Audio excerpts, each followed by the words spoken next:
is a presentation of Fox Sports. We are Fox Sports. We are LA.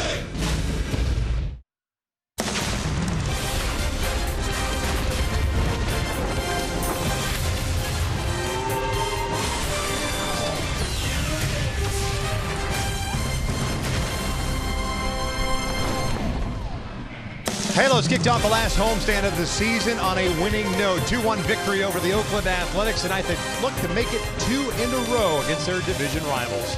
We welcome you inside the Big A and back to Angels Baseball on Fox Sports West, along with Mark Gubiza. I'm Victor Rojas, and last night the scoring got started for the Angels via the long ball, and of course Mike Trout is the guy that hit that home run, his 29th of the season. He's coming up on a couple milestones, Gooby, overall. Another incredible season for the youngster. Yeah, Victor, when you think about it, saw a lot of pitching that second at bat for him. Take a look at her Honda helpful moment. He worked the count full, was looking off speed. He's got very good numbers, whether off speed, break a ball, middle part of the plate. Well, he got off speed and middle of the plate, and he did some serious damage to it.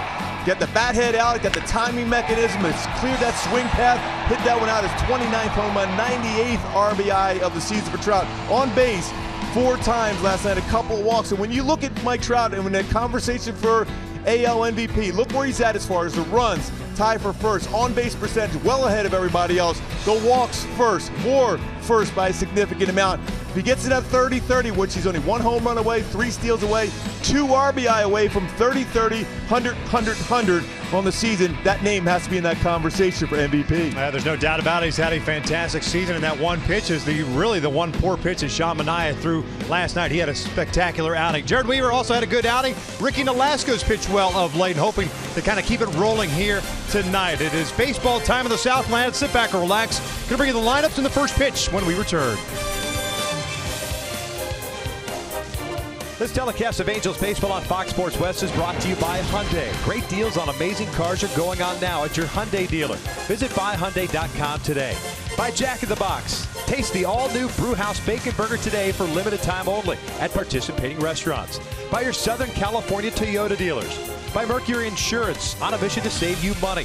Log on to mercuryinsurance.com to get a fast free quote and see how much you can save. And by the Jeep Renegade. Find your inner Renegade and reach your highest potential with an EPA estimated 31 highway miles per gallon.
game 2 of this 3-game set between the Angels and the Oakland Athletics, and nobody's taken the field as of yet, so Gooby and I get a chance to just talk a little bit about Ricky Nolasco, because he has really thrown the ball well of late. A guy that really struggled this year. He struggled for the last couple of years as a member of the Minnesota Twins, and his first couple of starts for the Angels weren't as crisp as I'm sure he would have liked. But it looks like he's kind of found a home, and you hope that he's able to get this start here, last one of the season for him, and then kind of go into the offseason, clear his mind, go into a walk year, which it is next year for him. After next year, he becomes a free agent, and see if he can put together a nice 12-15 win season. Yeah, Victor, I think what you're seeing for Ricky Nolasco right now is a lot more trust in his fastball. When we saw him in Minnesota, a lot of breaking balls, whether it's a slider or curveball, even split finger fastball, they are plus pitches for him at times when he establishes his fastball, and that's been very good, especially his two-seam fastball, sinking down in the zone. Been very, very good. Getting a lot of quick outs, getting deep in the games with a relatively low pitch count. The only surprise in the lineup today is that Albert Pujols is not in the lineup. He's just dealing with a sore foot, so Trout will DH today. And we'll see how the rest of the season plays out over the next 4 games after tonight as to whether Albert eventually is back in the lineup and or decides to just call it a season for him. He's had a terrific season. He's only turned things around for him. And we're just waiting for Ricky and the rest of the Angels to finally take the field here.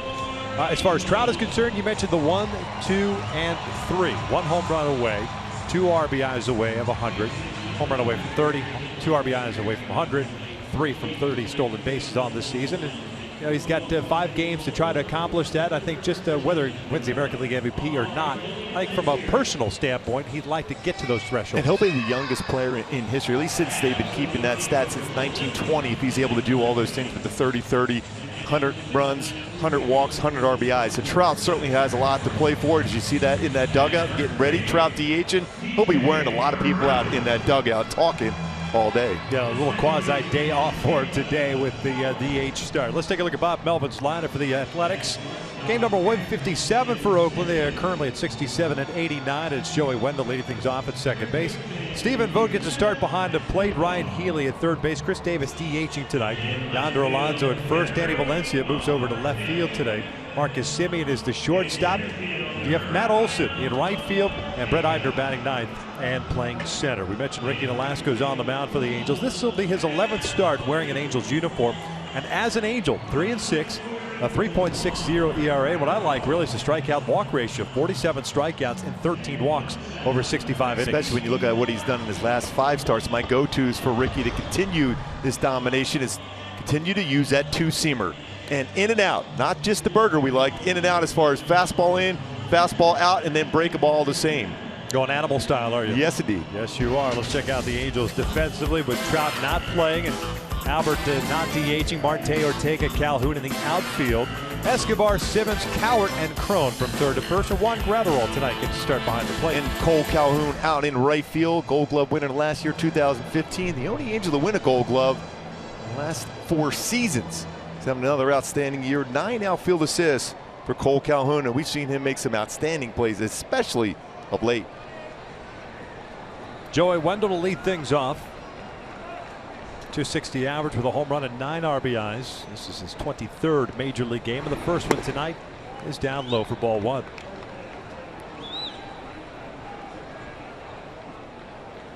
Wendell last night ended up going 0 for 4, including a double play ball.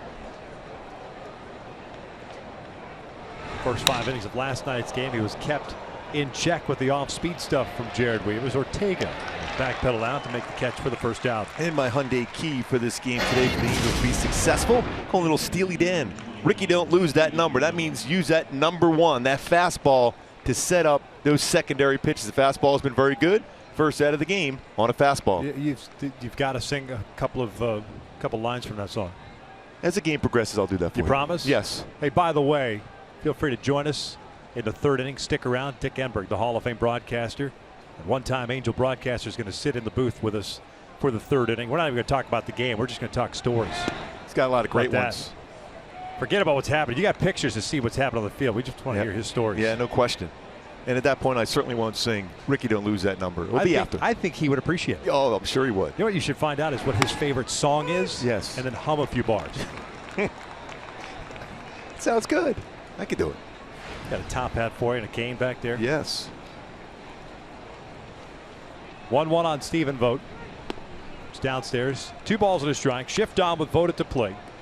DH last night until late in the game, and then became the catcher, effectively making the pitcher have to bat, although he did not come to the plate late in the game. This one lifted out to shallow left. Marte has to come in on it, racing in and not going to get there. With the shift on, nobody from the infield can get there. Marte kind of maybe lollygagging a little bit. Wasn't a full sprint after that baseball. That so baseball was up there for a long time. Well, you see where he's playing. He's playing pretty far away from that line coming in on the baseball. There's a long way for him to go. That's just too far for Marte to go back. We're so used to Simmons coming from nowhere to get there, but he had no chance of even getting close to that baseball. It's one of those unfortunate ones there. That's an out. Yep. You would think.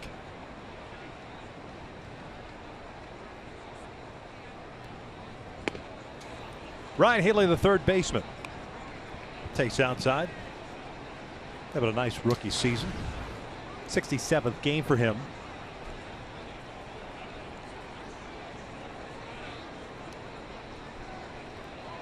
.302 average, 12 home runs, 33 RBIs for Healy. Product of Crespi Carmelite. You like saying that, don't you? Yeah. Didn't Geeter go to school there? Yes, indeed. Trevor Plouffe. Trevor Plouffe. Chris McGee, our buddy Geeter. Yes. No relation to Matt Dickie Scioscia. McGee. Matt Scioscia. Mike Scioscia's son played baseball and football there at Crespi. A bouncer foul. It's 1 ball, 2 strikes.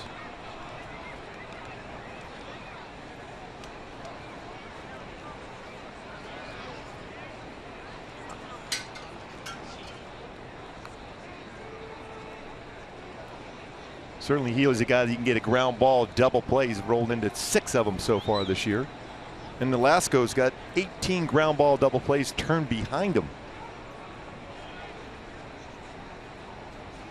1-2. This is lifted out toward shallow right toward the foul line. Long run for everybody. And another fly ball lands on the ground. We talked about this with C.J. Cron. Just does not have the ability to run to a spot. He drifts with every fly ball. And that's a tough play, granted, because of the distance covered, but got to run to a spot. Yeah, you get to an area and then you turn around, maybe potentially, but you got to get to the wall first. That way you don't have to make that collision with the wall before you look for the baseball. And because of where Coward's playing, he's got to go a long way at second base to try to catch that pop up. It's going to be the first baseman or no one, especially look at even Cole where he's located in the outfield. So count remains at a ball and 2 strikes. Vogt over at first with 1 out. And Nolasco with 4 pickoffs this year, although Vogt has not attempted a stolen base this season.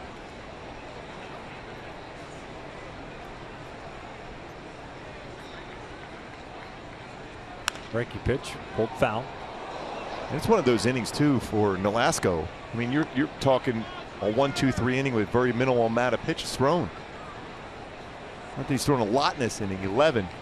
It's a lot of extra pitches now instead of being through this inning with a 1-2-3 inning. In theory, you're right. It should be the bottom of the first and the Angels batting. Especially on a warm night like tonight.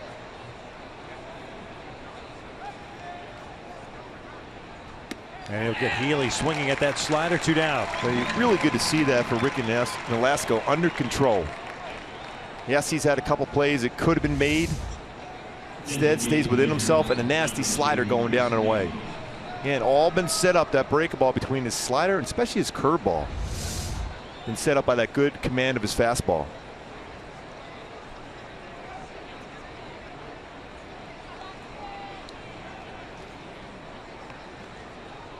Two outs, voted first. There's Chris Davis, a DH. Started left field last night. Davis ended up going 0 for 3. Drew a walk, a 2-out walk against Andrew Bailey in the 9th inning. You've seen Nolasco trying to stay away against Davis. 171 batting average. We mentioned it last night. Still struggling on the outside pitches. 0-1. Breaking ball, and that's yanked over to third. Escobar's got it, and the first is in the books. At least the top half is in the books. We'll head to the bottom of the inning with no score.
Check out Mike Scioscia's lineup for the Angels this evening. Currently at 70-87, game number 158. Escobar will lead things off at third. Cole Calhoun at right. Trout serving as a DH. C.J. Cron jumps up to the cleanup spot with Albert taking the night off. He's at first base. Jeffrey Marte at left. Andrelton Simmons at short. Rafael Ortega at center. Juan Gratterall behind the plate. And Caleb Coward batting ninth. And Caleb playing second base. They are taking on the 23-year-old right-hander native of Houston, Texas. His name is Daniel Mingden. Mingden's fastball, 90-94, cut fastball, curveball, change of my go-tos to be successful against him is look fastball and put barrel on mistakes. He's given up 8 home runs in 69 innings pitched. It's a big windup as Escobar. That's old school. Wow. I don't think I haven't seen that in the big leagues for a while. Big wide open stance there, and then you'll see the replay here as we get going. That's almost like Bugs Bunny. Upstairs. Going back there with that hesitation, a high leg kick, and then straight over the top. And you know what? He's got a very good changeup. Yes, he like does. Bugs had back in the day. It's an excellent changeup and a great mustache too. 1 ball, 1 strike on Escobar, hitting .309 with 5 home runs, 38 RBIs. 1-2. And the one thing you always look at with a delivery like this is he maintaining contact with the pitching rubber as he's following through, and he is right there the front part, and he pushes off the pitching rubber to deliver downhill. Breaking ball is outside. 2 balls and 2 strikes. Mingden making his 14th start. 2-8, 5.74 ERA, 69 innings, 74 hits, 70 strikeouts, 32 walks.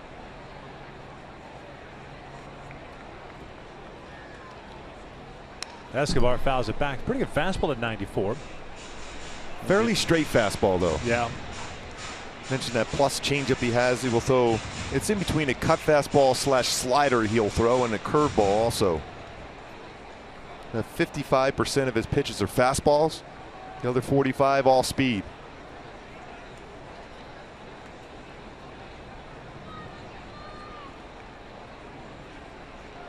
Breaking pitch, and it's punched to the right side. That's Wendell, the second baseman. 1 down.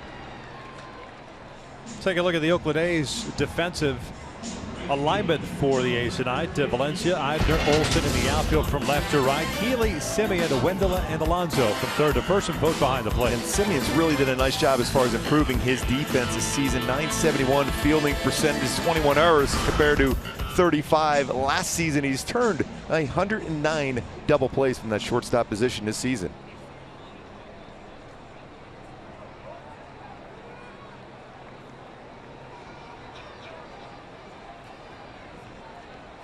One out, nobody on for Cole.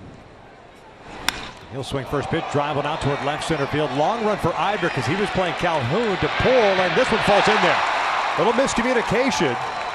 Valencia, not an outfielder. He's an infielder by trade. And that ball falls in there between the two guys. Especially he was playing right field last night. Eibler had to go a long way. He was playing Calhoun to pull. See how far he's got to go. And at the last second, they look up at each other and unable to catch that ball. Eibler off his glove. Calhoun with a double. It's 32nd. That ball is an easier play, I should say, for Valencia. Left-handed batter, ball slicing back toward him as opposed to away from Eibler. It's going to go right to that glove on the glove side. But again, he played right field last night. He's a third baseman by trade. So man on, Trout up, one out. Double for Cole, 32nd. Mike hitting .318, 29 home runs, 98 RBIs. He'll look at a breaking ball low.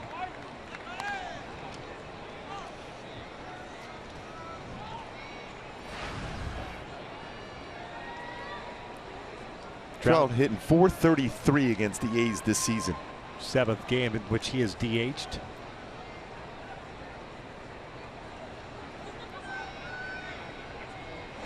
Fastball, and that's lined to right field. That will get down for a base hit. Cole's being waved around, and why not? Here comes a throw to the plate. It trickles in. It's an RBI for Mike Trout, his 99th of the season, and the Angels have a 1-0 lead. That's a great piece of hitting there. Once again, another base hit, another RBI. The fans are loving that swing from Mike Trout going the other way. That's a fastball in the inner part of the plate, down and in, inside out approach. Vogt wants that upstairs. Ends up being a fastball down, inside out, lines it in the right field for an RBI single. So he's been on base all 5 times. Cole was able to cruise in there for the first run of the game. And DHing hasn't been kind to Trout this year. Just 3 for 19 coming into play today. And that first one's up and in on Crone. Now Trout 3 stolen bases shy of 30. And Migden hasn't allowed a whole lot of stolen bases. One stolen base, I should say, in 2 attempts against him. Looks like he just made a move there that Trout didn't like. Kind of pointed at it to let Tom Woodring know, the first base umpire. Crone fouls it back, 1-1. He's pretty quick to the plate. His times to the plate are anywhere between 1:15 and 1:25, which is above average as far as quickness to the plate. Vogt has had a tough time as far as throwing out would-be base stealers, so he's got some help there with the pitcher on the mound here. It's going to be very important for Trout to not only get a bigger lead, but a very good jump with somebody that quick to the plate.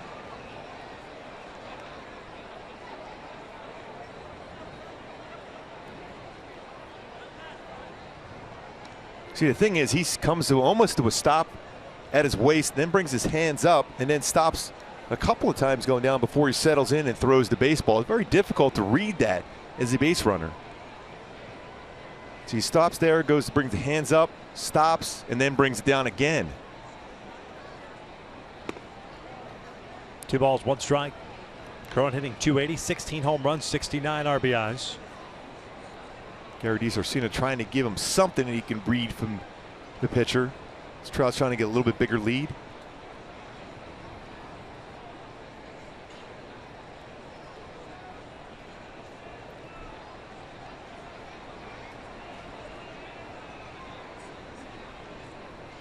Trout's on the move. The throw to second, a good one, and Trout is gunned down easily. 2 down. We see how difficult it's going to be. It's giving Stephen Vogt much better of an opportunity to throw out a would-be base stealer with Migden on the mound. How quick he is to the plate. Trout out by quite a bit. See, that baseball's there way before Trout even begins that slide. Tries the swim move, but unable to do so. Full count.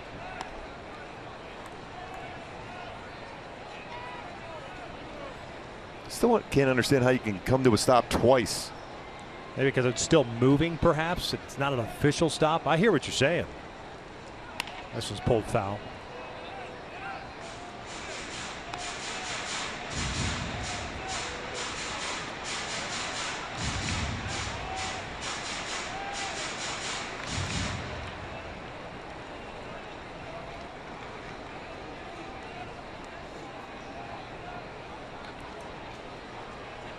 Now 3-2. Fastball got him upstairs.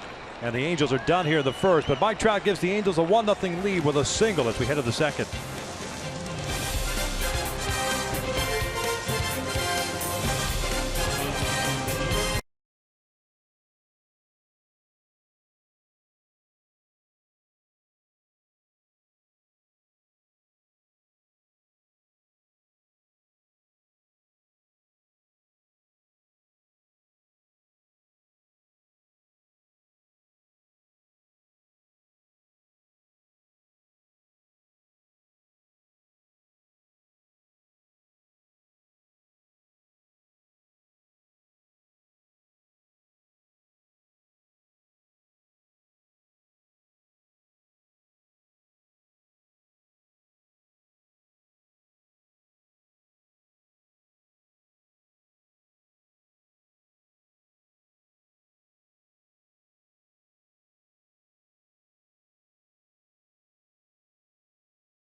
To nothing. Pretty cool shot. Yes. We sit on that shot for a while. Yes. Just eating away. Top of the foul pole. Is that right field? Looks like it's right field. This one lifted out toward right center. Ortega moving over. Like that. One pitch, one out to start the second. Hey, get your red on as the Angels take on the Astros on Sunday at 12:05. Fans in attendance will receive a team photo courtesy of Chevrolet while supplies last. Just go to angels.com/promotions to get your tickets. Remember, every game on Sunday in Major League Baseball starts at 3 Eastern. That's why we are starting this one at 12:05. I'll tell you what, there's going to be a lot of big important games. I think that last game of the season for a lot of teams for the wild card spots.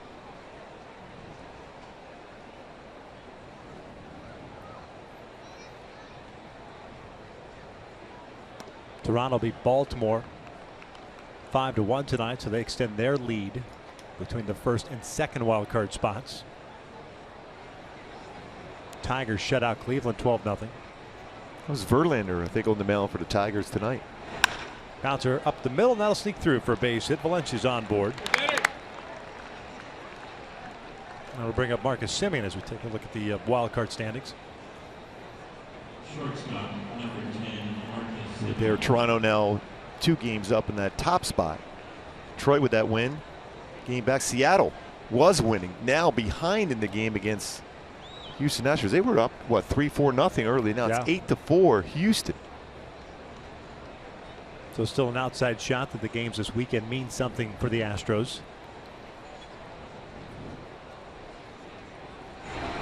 Where does Baltimore end up? I know the Blue Jays go to Fenway for the last 3 games of the year there.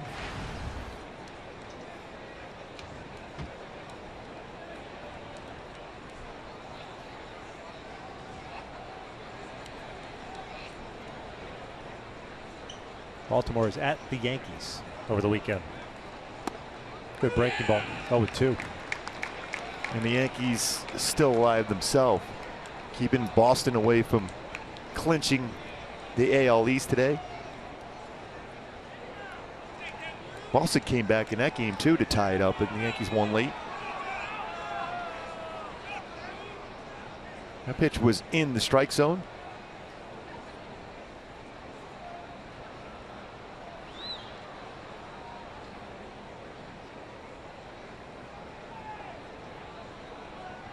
Oh, 2 to Semien. Breaking ball, it misses. Marcus comes in batting .233 with 26 home runs, 70 runs batted in.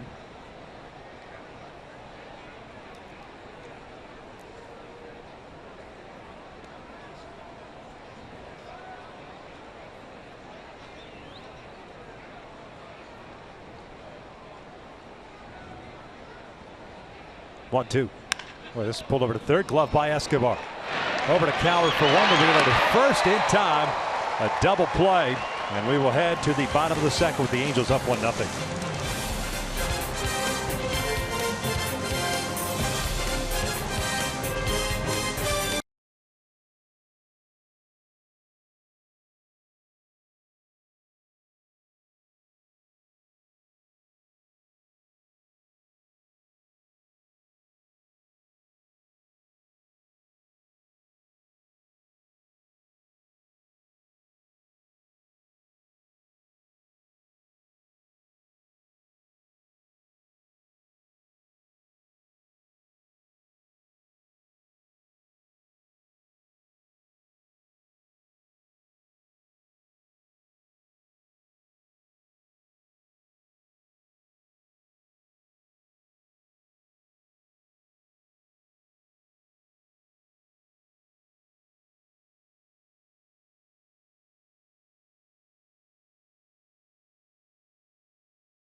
Single by Trout, giving the Angels the early lead as we begin the bottom of the second. Marte, Simmons, and Ortega to face Mington. Right-hander was a fourth-round pick out of Texas A&M by the Houston Astros in 2014. First one's in for a strike. He got traded over to Oakland last year. Scott Kazmir deal. Two pretty good trades for Oakland last year. Manaea last night, the lefty. That was in the Zobrist deal. Really impressed with his poise and his stuff on the mound. Really just that one mistake to Trout. And that was a long at bat, and he made some really good pitches to Trout in that at bat before going to a 3-2 count. And Manaea went 7 innings, gave up a run on 4 hits, struck out 3 and walked 1. 0-2 to Marte. Bouncer to third. Marte jogging down the line is retired for the first out. Hey, get your red on and join us for pregame Oktoberfest celebration in the Gate 1 Music Garden when the Angels take on the Astros on Friday and Saturday. Enjoy a variety of beers, live music, and more. Visit angels.com/promotions for more information and to get your tickets today.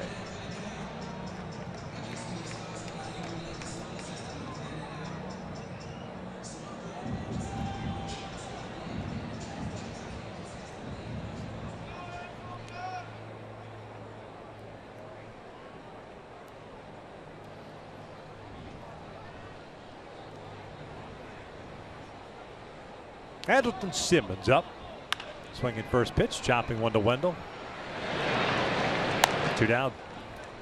Yeah, you mentioned Manaea, how well he threw that 3-2 all-speed pitch. We've seen so many pitchers try that on a 3-2 count against Trout. Even Chris Sale, we showed that a couple times a few years ago. 3-2 with the base loaded change up down. A good pitch. Most hitters, it's a pretty good pitch too. The Trout was able to hit that out. Other than that, very, very good through 7 innings.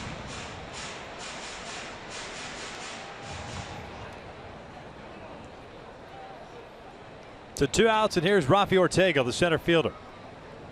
224 average, a home run and 15 runs batted in for the Venezuelan.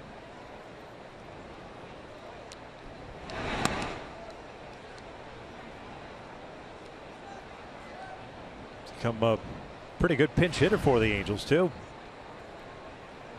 5 for 9 as a pinch hitter with 4 runs batted in. Modern day Manny Mota. This was ripped down the line. Fair ball toward the corner. Ortega with good speed will head to second. The second carom is played nicely out there as Ortega will be stopped for a double. Nice job by Matt Olson in right field. That little double carom is going to be tricky. Yeah, especially if that hugs that wall and gets away from him. That's at least a triple, especially with the speed of Ortega. But another good swing.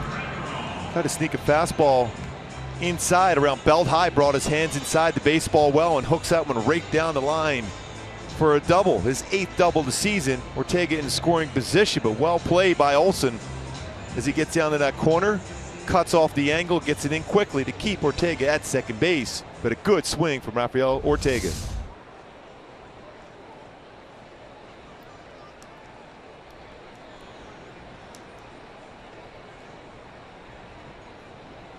There's Juan Gratterall.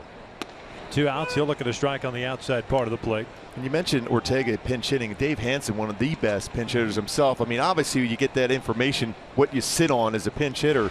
Dave Hansen very successful as far as his major league career, getting a lot of pinch hits. Gratterall so far 3 for 8 in the big leagues. A double and a couple of runs batted in.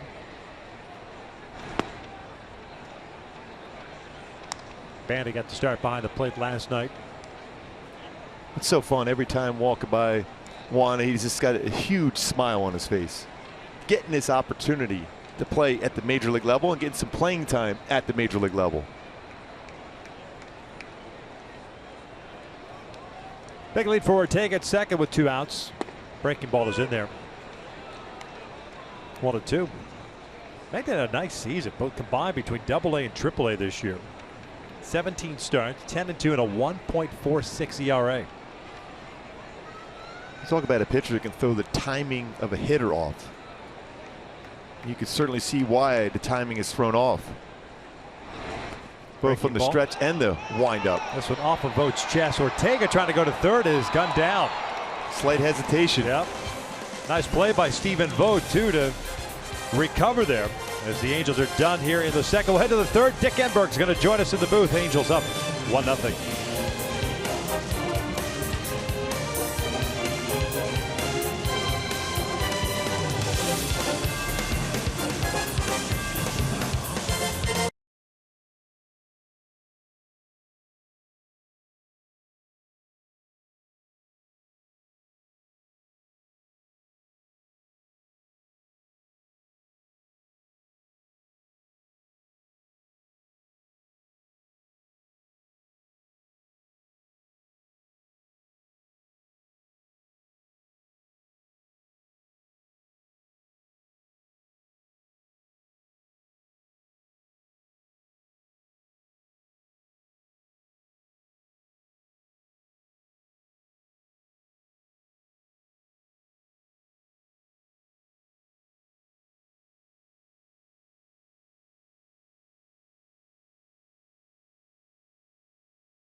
Nothing lead, 8-9-1 coming up for the Oakland Athletics, and it's our pleasure to welcome in Hall of Fame broadcaster and Angel broadcaster to boot back in beginning 1969 through 1978, and then in 1985 as well, correct? We came back for the 25th anniversary season. That's awesome. Dick Enberg is in our booth, and it's great to see you. The last time you were here, we chatted on the pregame show. You were about to go to Cooperstown and receive the Ford C. Frick Award, Hall of Fame broadcaster for baseball. What was Cooperstown like for you, and what's it been like for you since? Well, I'll begin with the fact that it was the greatest weekend of my life. I have baseball DNA. I was teethed on a baseball bat. I dreamed about being a player. I lacked talent. I coached. I was able to coach, so it's been a part of my life, since I was under 2 years of age, and so we all have our dreams, don't we? And my dreams were to be on the field, not to talk about the guys on the field, and to finally be in Cooperstown and rubbing shoulders with the greatest players in the history of the game that are still alive, and to be treated the way they treated me. The Ford Frick Award is an honoree. We're just honored to be invited into Cooperstown. We're not inducted. And so when I arrived there, I thought, well, the guys will treat me kindly, but hey, I respect who I am and who they are. My wife and I got there late into that beautiful Otsego hotel there in Cooperstown, and we hadn't eaten, so we go downstairs. They said there's a place downstairs. If you hurry, you can get a bite to eat. We run down there, and there's only one other couple across the room, and the gentleman hears some noise, and he gets up and he walks over to our table. It's Johnny Bench. He gives me a hug and he says, "Enberg, you're in the Hall of Fame." Oh my! I heard the stories there amongst yourself. It has to be some of the biggest thrills of your life to be able to have those conversations amongst each other, where it's all intimate like that. Oh well, you look across the room and here's Nolan Ryan talking to Sandy Koufax, and you're wondering, wouldn't you like to go eavesdrop with that? There's about 20,000 strikeouts in that conversation. No, it was just, and they run it so magnificently. It's just everything first class, and so that the answer is a long answer, Victor. But it was just I was there with family. I was there with friends. Colleagues from NBC came and had a brunch with us and brought back memorabilia from when I was broadcasting with them. And it just was, they're the perfect storms and the perfect weekends, and that was the one for me. You get a chance to reminisce quite often, especially now as the season starts to wind down for you as a voice of the San Diego Padres, and your baseball career coming, I believe, to an end. I don't want to be I'm keeping the door ajar. Yeah, that's what I'm saying. Bit. That's why I'm saying it. But as far as that's concerned, going back to your Angel days and the roots, and I know you were close with Gene Autry, the owner, and I know Nolan was one of your favorite players. Yeah, Nolan was. Well, things were tough then. We were the new team down in Orange County, and the Dodgers dominated, and they always had the good team, and the Angels struggled, and Mr. Autry kept the faith, and we all loved him dearly. He was a second father to me. I'm just so honored and fortunate that my life intersected with so many great people. John Wooden while I was here, and Mr. Autry when I was here, and of course Nolan Ryan. I'm going to try to write a book. One of the things I'm planning on doing in my graduation is to write another book. A fine writer wants to do my 10 most memorable moments. Now you sit down after 60 years and you try to make 10 out of 60. That's really a daunting task. Sure. But one of them will be Nolan Ryan in 1973 or 43 in then it wasn't Briggs Stadium, then it was Tiger Stadium. The most dominant pitching performance I've ever seen. He had 16 strikeouts, I think, in 6 innings.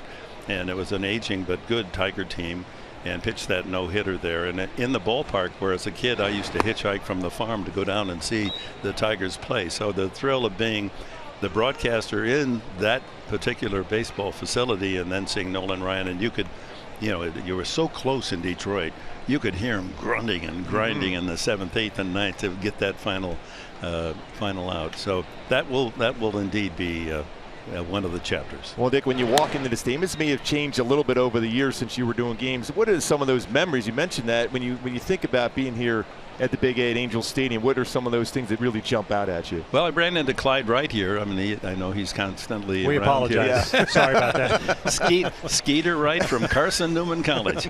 But he provided me with my first no-hit, no-run broadcast. And I've told people have asked me, well, what's the most exciting part of all these 60 years? And baseball is the best game, and it's the best announcer game. And there's nothing more delicious than sinking your teeth into a no-hit, no-run game, because the drama, I mean, it's not just something that's going to happen in 5-10 seconds. Nice throw. Yeah, nice throw by Gratterall, 2 down.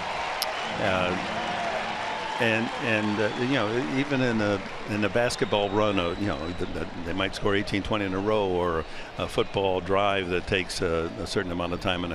But the drama of a no-hitter, you look up and see all the zeros, and now you start the subtle movements of infielders, and everything in the dugout means something, and the crowd starts to grow in its enthusiasm, and then you get to the 8th inning, and then finally to the 9th. And then for Nolan Ryan, the tragedy is, I think he had 12 one-hitters. I remember one game here, I think it was Mayoli and Chalk were at short and second, and with 2 outs, he jams the hitter, and the ball wasn't popped up high enough, and it goes out over the pitcher's mound, and it almost landed on second base. Our 2 infielders looked at each other, and neither one had a chance. That's how he loses a no-hitter. Yeah. So, no, we might get 15,000 out here when Nolan Ryan pitched. Yeah. That's how slim some of the crowds were. Yeah, you mentioned about, you know, all the Hall of Fames you're in. You mentioned baseball. The beauty of baseball, because you have an opportunity to have those conversations. How important was it as you compare to the other sports you've done over your career? Well, you know, Mark, it's the most intimate game, isn't it? And because of the length of schedule, the exposure to all the players and manager and of the other teams, it's changed a bit now. I think not only were they more accessible back in the 60s and 70s when I was doing the Angel games, but there was less demand on the players' time. Right. Now, the radio and the TV and the press and the microphones are being stuck in their face constantly. Then you were the guy. You were the Angel announcer, and the Oakland announcer, Monty Moore, was doing the game, and you could wander into both clubhouses. You were greeted. They know you. You knew them. And there was never a time where you felt like somebody didn't want you around. You know, I just feel today there's so many demands on today's baseball players, especially the stars. It's tough for them, and I'm sensitive to that, and I've tended to pull back myself a little bit. But it's still, you know, it's not. There's no game like this game. I mean, I apologize, fans, for interrupting the rhythm of the contest tonight. Are you kidding me? This is perfect. I hope that. If they could see our faces right now, we're just staring at you, listening to these stories. We can't even move. They were forewarned. We told them in the first inning that you're just going to tell stories, and they could see the pictures and what's happening on the field. So that's what we were hoping that you would come in and do. I remember a couple years ago you were at Terranea for the Baseball the Fox seminar, and I think you were up there. I don't even know why you were up there. I think it was about talking about scoring a game or something like that. And you went off and started to tell stories. That was the best part of the entire seminar, just the interactions. And I mean, because you've not only done baseball, you've done so many different sports and then been involved with so many different people across your career that it's just it's fascinating to sit back and just listen to you just talk. I mean, and the sound of your voice is pretty soothing as well. Yes. I'd be remiss if I didn't mention Ted Williams. He was my idol. And as fate would have it, in 1969, it was my first year as the Angels announcer. And Ted Williams had come out of retirement and had been hired as the manager of the Washington Senators. Down in that first base dugout, the Washington team had come all the way through the American League at the time, and the last stop was the Angels. And Ted wasn't exactly a lover of the press. I mean, he could be pretty cantankerous, as we all know. But here's my idol. It's in my first season as the Angels announcer, and I'm going to get the pregame interview with Ted Williams. I mean, this was the challenge, and I'm going to do something to get his attention. So I go back and I reread his autobiography, My Turn at Bat, and I look through the baseball register, and there was the nugget that I needed. 1940, Ted Williams versus Detroit, pitcher, 1 2/3 innings. And so Dick Nelson was our engineer, and he had the tape recorder, and we go skipping down the steps over there at the first base dugout, and Williams is looking out at his team take batting practice, and all the writers are circling that straight at the center field. He's pretty good, I understand. Yeah. Hey, that's the third out, but you're sticking around and you can finish that story when we come back. We will head to the bottom of the third with the Angels up 1-0.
Yeah, my wife, when she hears, she said, "Boy, your voice has gotten lower." I said, "No, that's the old tape." You know? But that was Ryan's first no-hitter. Yeah. And in Kansas City, and Nutsy Ken Berry was the right fielder, and Amos Otis hit it. It looked like it might go. Yeah. And that would be another one-hitter for Ryan. And that was the second one I had the privilege to call. Clyde Wright was the first in 1970, and then that one in 1973. And then 2 months later was the game he pitched in Detroit in his second no-hitter that year. But just to finish on Ted Williams. Sure. I skipped down the steps of the dugout and I said, Mr. Williams, I know it doesn't mean much to you, but I'm the first year announcer for the Angels. You're the first year manager and back, and welcome back. And you were my idol. I used to hitch. I gave him the whole routine, never even looked at me. He just stared out at his team. And as I said, the writers are circling like vultures. And I said, I'm obligated to do a pregame radio show, and it's not that long. And if you would be my guest, I won't ask you one question about hitting. And I got a jerk out of him like that, and he reached over and grabbed me and says, "Come here, meat." You've arrived. And for you fans that don't know that, that's an endearing term in baseball. And he never forgot me. Every time we had a game in Boston, he would be around there for the Jimmy Fund. He'd call me over, "How you doing?" And then as fate would have it, I moved to San Diego, and he's a San Diegan, and he would come back for banquets and that sort of thing. And to get a call from Ted Williams and say, "You want to have breakfast, talk a little ball?" I mean, like your story about your dad and when he met you, it's amazing. Yeah, I mean, he knew everything. I mean, his mind was always going as far as knowing what every pitcher might try to get him out with. It was fantastic conversation. Yeah, it's the beauty, many beauties of this game, and I wrote an essay about why I love baseball for the All-Star game. It's generational. That my grandfather, who loved baseball and actually sponsored a women's baseball team back in the 1930s, his two prized possessions were a 1935 Detroit Tiger autographed ball, 1935 Chicago White Sox, and he had them framed in the living room, big pleated silk that led your eye to the ball in the middle. Those were his proudest possessions. And his daughter, my mother, had the baseball DNA and decided she'd teeth me on a baseball bat, so a little miniature baseball bat. So I didn't have a choice. I had to love this game, and I always will. And I for people who don't understand it, I just want to take them into a room and help them to appreciate the finer points that this game brings you. And the more you know, the more you like it. So it's like classical music. Sure. You've obviously interacted with a number of great players. You've also had a chance to work with a number of analysts throughout your career. By the way, nice leather jacket. I love this. That was fantastic. That's a little bit better. But being in the booth with some names that stand out, Don Drysdale, of course. We were just talking about him today. Somebody showed us a quote about Don Drysdale talking about, I always hated hitters. Even when the game started, it didn't matter. I hated them all the time. But he wasn't that type of guy. When you talked to him, it just never seemed like that came out only when he had a uniform on and he was on the rubber. Oh, we had, just like you have now, you have cough buttons, and we had, he would get so upset when a pitcher wouldn't throw inside. Yeah. And he would start, the real winder would come out, and he would want to go out there himself and dust him off. And I said, in fact, we talked about how many batters he hit. I don't know, it's about 170 in there someplace. Allegedly. Yeah, allegedly. He said, "I didn't hit one." I said, "Come on, Big D." He said, "They hit themselves. They could get out of the way. Right. Come on." That's what I always believed. I said I was just trying to pitch inside. They should have gotten out of the way. But that one photo of myself with Don, and when you see how I'm smiling, that's how it was working with him. He never, ever let you have a bad day. I mean, you see, I was like that with Don all the time, because even when the Angels would lose and I'd take it personally, he'd grab me, "Come on, Professor, let's go have a drink. Forget about it. We got another one tomorrow." Oh, he loved the game, didn't he? Yeah, he did. And people loved him. Well, thank you guys for letting me reminisce. Thank you for stopping by and honoring us with your presence. Congratulations on a fantastic career across the board, all sports. Thank you, Dick. Love you, Angel fans, and Mrs. Autry. Love you.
1-0 as we begin the top of the 4th inning. Healy, Davis, and Alonso. And by the way, I still haven't been able to take the smile off my face yet. We joked about it with Mr. Emberg here as we were commercial break. It's as if we were 2 kids talking with Santa Claus. Yes.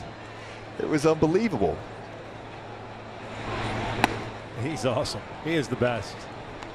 We had a great time with him last year. The pregame show when the Padres were in town. And just a pleasure to sit here and reminisce. There's great stories, and that could go on. Yes. For hours. I love when you get a chance to talk to Mr. Enberg and feel the love he has for this game of baseball and the stories, and from decade to decade as far as people he's met. That was unbelievable.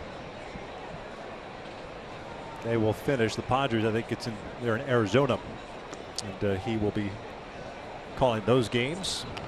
I forgot to ask him if he would take a jump into that pool there in Arizona. Knowing him, he would laugh and go, you know what, I just might do that.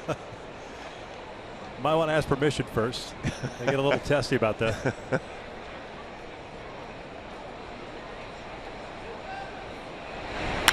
Little flare out to center field, and Healy's on board with a leadoff single.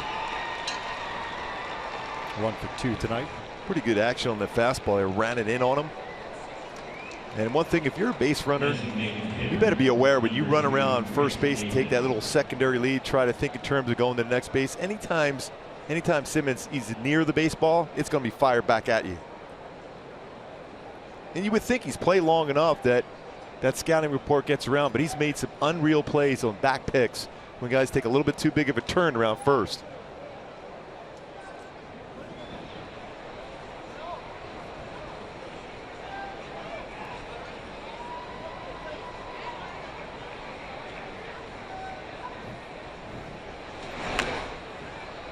Davis completely fooled on that pitch. What an odd swing. No balls on a strike. DHing tonight. He lined down sharply to Escobar in the first.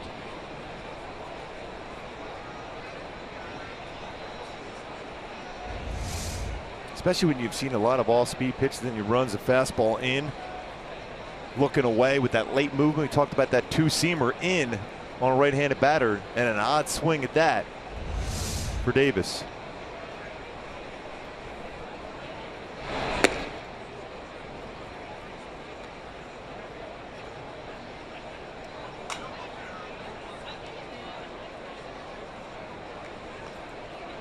One ball, one strike. Command just went away a little bit for Nolasco in the 3rd inning, but no damage.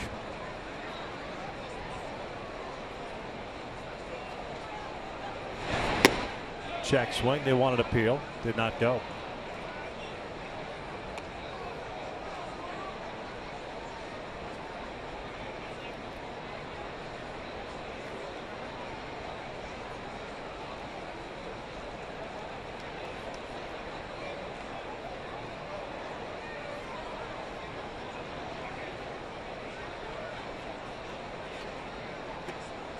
In and out of the glove, and Healy did not get a good read on it. Stays at first.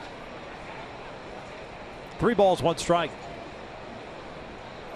The only run in this game of the 1st inning. Calhoun a double, and Trout brought him home with a single.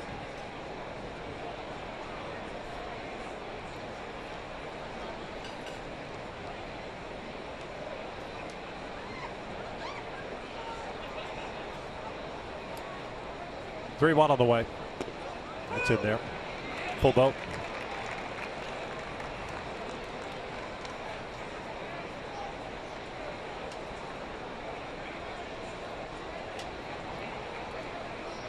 Healy with no stolen base attempts. I wonder if he'll be going on a 3-2 count. Looks like he's trying to get a little bit bigger lead.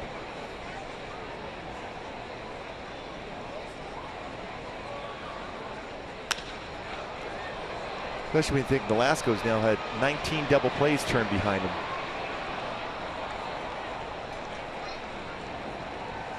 Fans, this broadcast of Angels baseball being broadcast on AFN, the American Forces Network, broadcasting to the U.S. Armed Forces serving around the world on land and on ships at sea. We welcome you to our broadcast, and as always, we thank you for your service.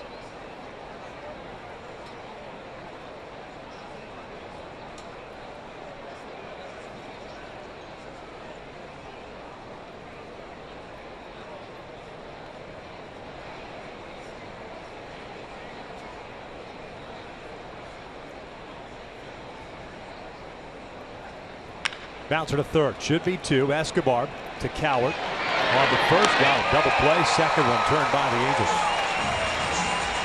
And again, Nolasco able to get a ground ball double play. Escobar has a couple really good plays, turning two tonight.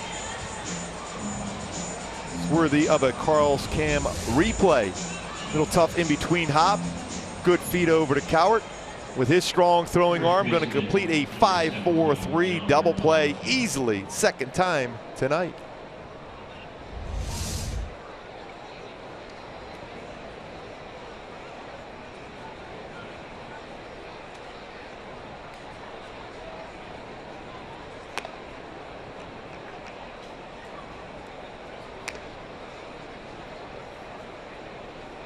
Yonder Alonso fly ball to center in the second, so he's 0 for 1. 4 hits for Oakland, 3 for the Angels.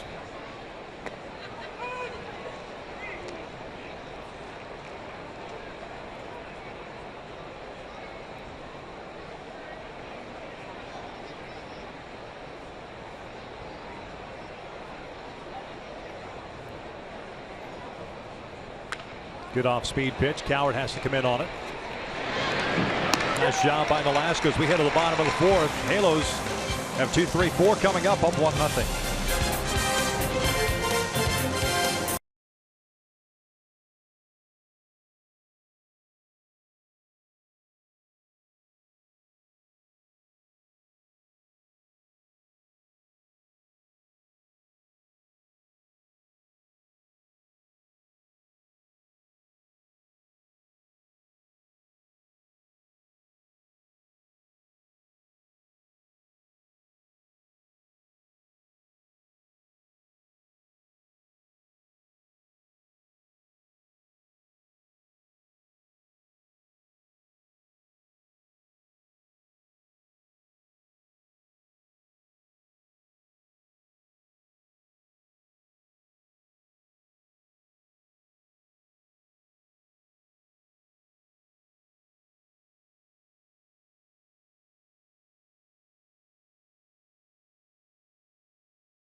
The trade brought to you by Ram Trucks.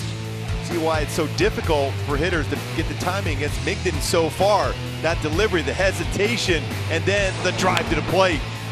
Hitting's all about timing, and so far, Migden has really thrown the timing of the hitters off outside of Calhoun and Trout.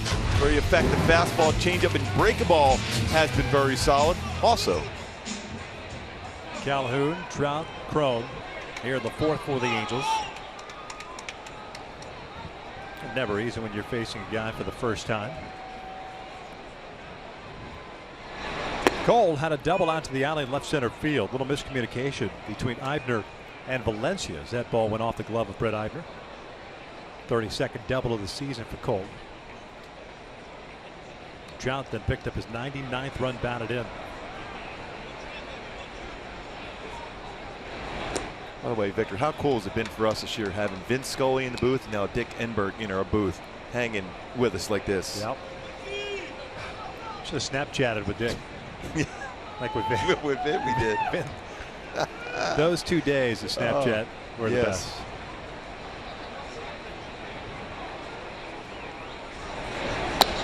In tight. 2 balls, 1 strike. You know, we talk about sneaky fastball. He's got a sneaky fastball, especially upper part of the strike zone. 94 upstairs.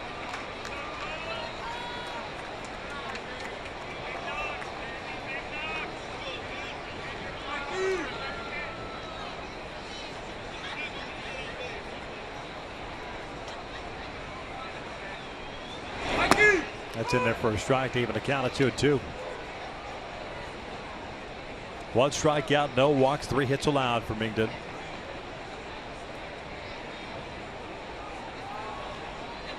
Got the John Axford of mustaches going. Yeah, he does.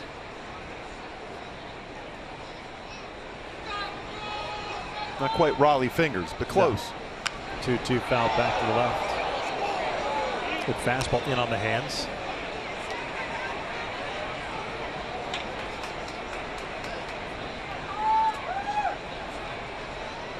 Axford had that stash with the Brewers, right? Yes.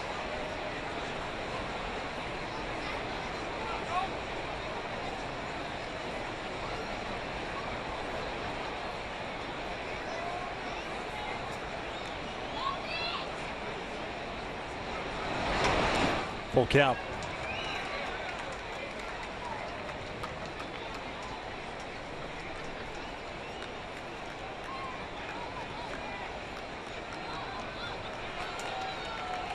Trout on deck.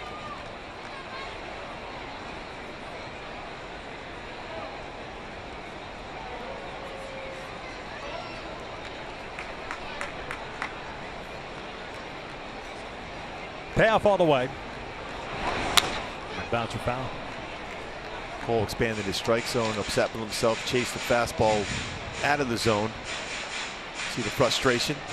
Again, he's a good low ball hitter. A lot of times you'll get a hitter to swing at a pitch like that because they like to hit the ball, especially left-handed batters. Fastballs down, they could do some damage. And we've seen Cole the last couple of seasons drive that low fastball out of the ballpark. And that's ripped into right field toward the corner. This one off the base of the wall. Calhoun on his way to second with his second double of the night. Well, he got another fastball, and this time in the zone, and he drives it right down in the corner for his 33rd double of the season, second of the night.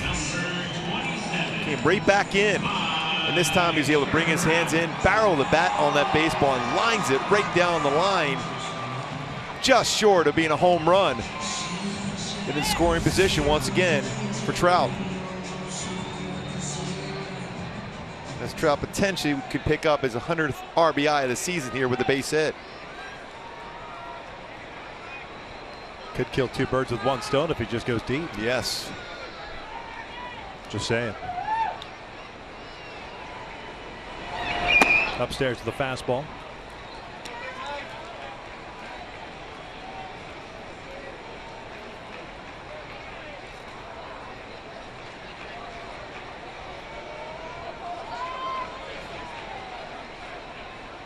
Nobody really holding Calhoun on at second base. A danger pitch there, a little spinning breaking ball. Yeah, it's almost one to make sure as you see a number of Mike Trout fans.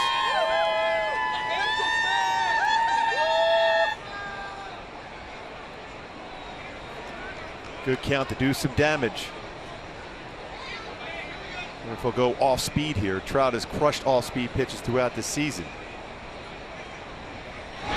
In tight. 3-0.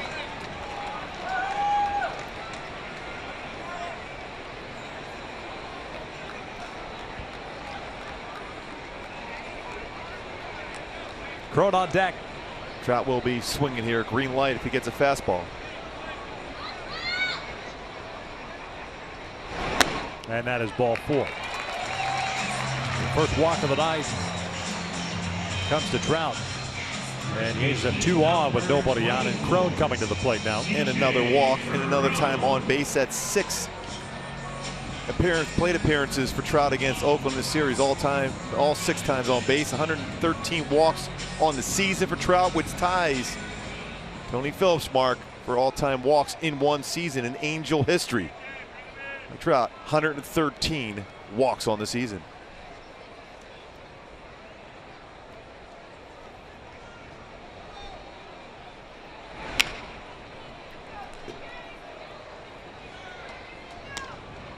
No balls and a strike. Crone struck out of the first, the only punch out that Mingden's picked up.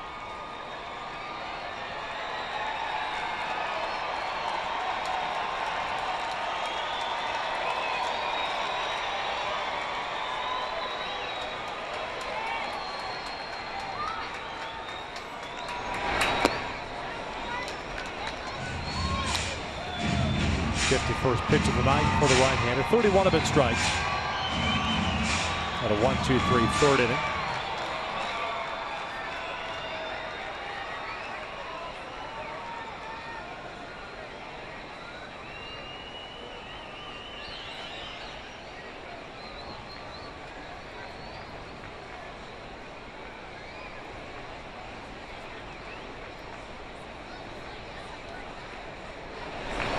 This was hit to left side. It's a base hit.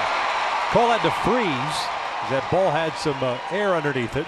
It's a single for Cron, and the bases are loaded for Jeffrey Marte. Yeah, he ran that fastball in. He kind of jammed Cron, but strong enough to get that through the infield. And for Cole, you have to hesitate to make sure this baseball gets through. Especially with Healy initially going that way. Loading up the bases here with no outs.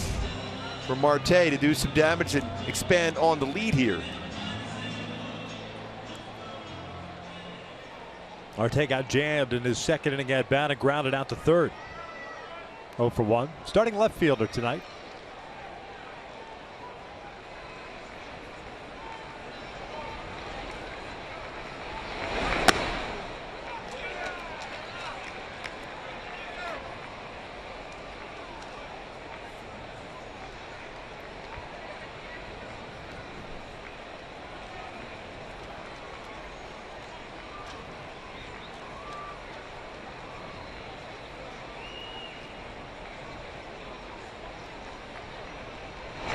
Two and out. It's also had to deal with the putting batters in hitters counts. Try to battle back from that. Well, he almost has to throw a fastball here, and Marte's been very good on fastballs this season. 23 extra base hits, majority on fastballs.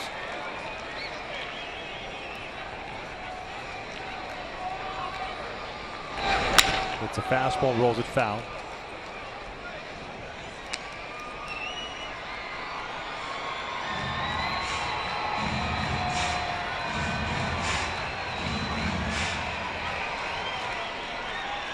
Two on count. Calhoun at third, Trout at second, Cron at first. Double, walk, single, respectively. That's lifted out towards center field. This will chase Eibner back, still moving back. Here's neither wall. That is gone. Grand slam for Jeffrey Marte. 5-0 Angels.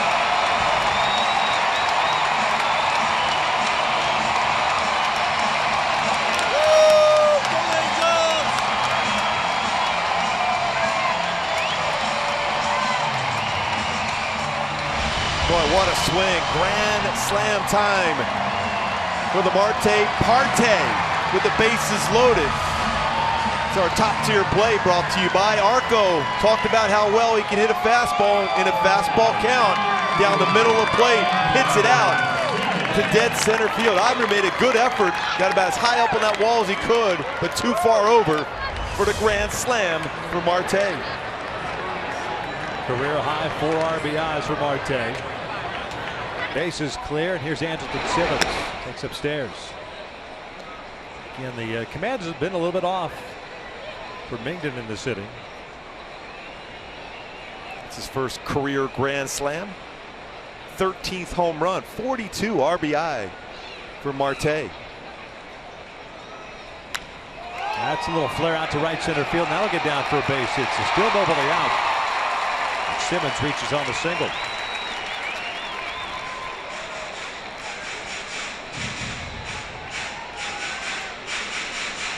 We have to give it up a grand slam to dead center field. You think he made a pretty good pitch, but Simmons able to fight that one off and flare it into the outfield for another hit in this inning.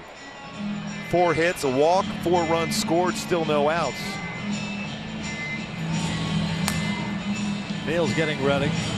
Another right-hander. Just kind of unraveling here for Mingden. Throw the ball well through 3 innings. Mentioned he had a 1-2-3 third. Had a prolonged at bat with Calhoun that resulted in the double. Pitched around Trout, a walk. Made a pretty good pitch on Cron. He fought it off for the single. Marte slam, and now Simmons with a base hit. Boy, in the opening today, in the graphic we showed Trout tied for the lead as far as run scored a run tonight. Leading in baseball in walks. Got a walk tonight. On base percentage continues to increase, 2 times on base. Off speed for a strike on Ortega, who doubled into the right field corner in the second.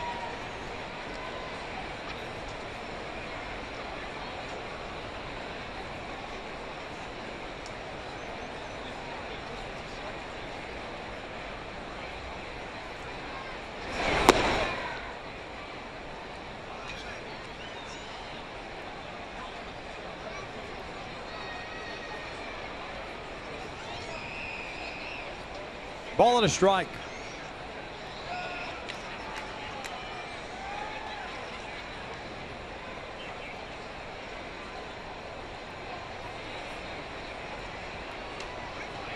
That was an oh my moment, by the way, the grand slam. Since Dick Inberg was just in here. Dead center field. Grand slam moment for the Marte Parte.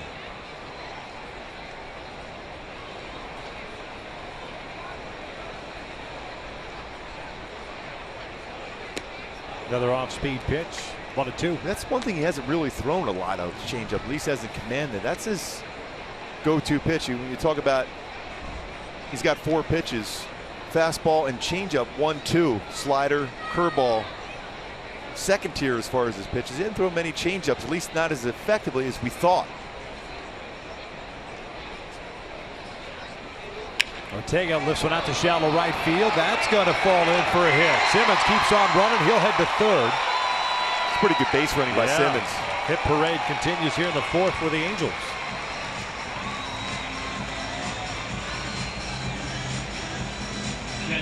Again, not a bad pitch. Ran that one in. He's given up a lot of jam base hits in this inning. And Simmons picks that up. Only he can go back and get that baseball, he probably figured, so he's going to cruise into third base. This is a great read by Andrelton Simmons, who does everything so well. He said, you know what, I probably would have ran back and caught that pop-up.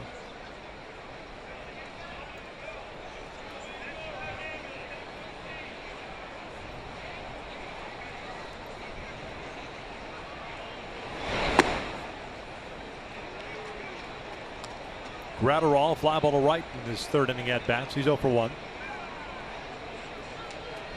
Zach Neal's ready to go if Bob Melvin wants to go to the bullpen.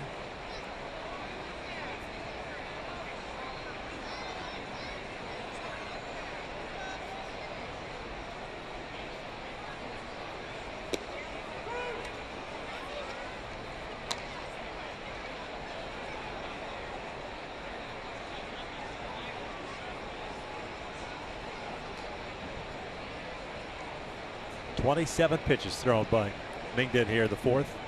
64 in the game.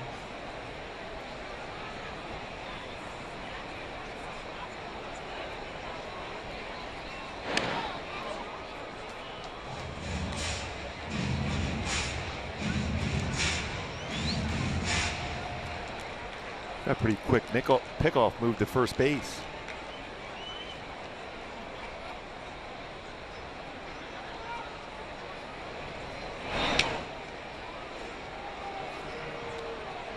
And very difficult to try to steal against. Trout was thrown out trying to steal a base earlier today in the 1st inning.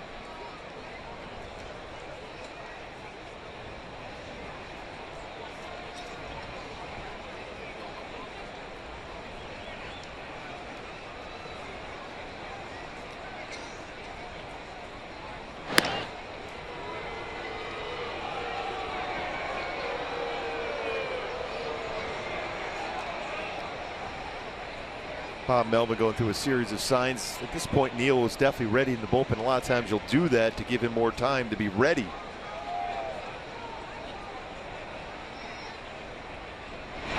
Gratterall pulls one down the line. Fair ball. Inside the bag. It'll bring in a run. Ortega's headed toward third. He'll be stopped there. Gratterall with an RBI double.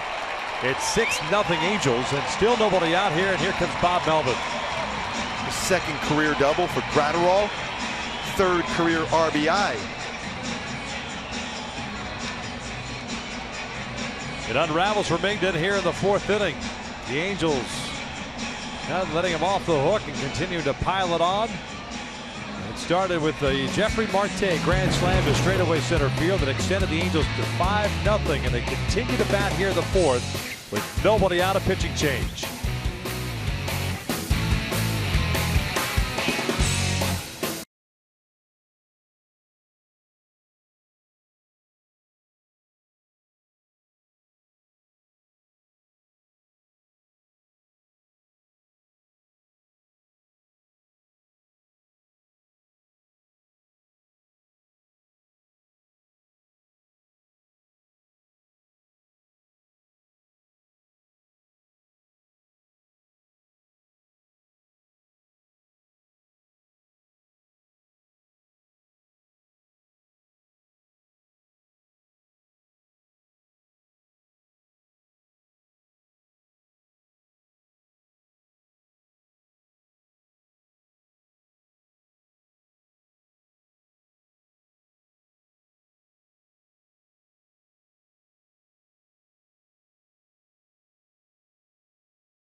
Baseball on Fox Sports West is brought to you by Subaru, making the world a better place. That's why we donate to causes we care about.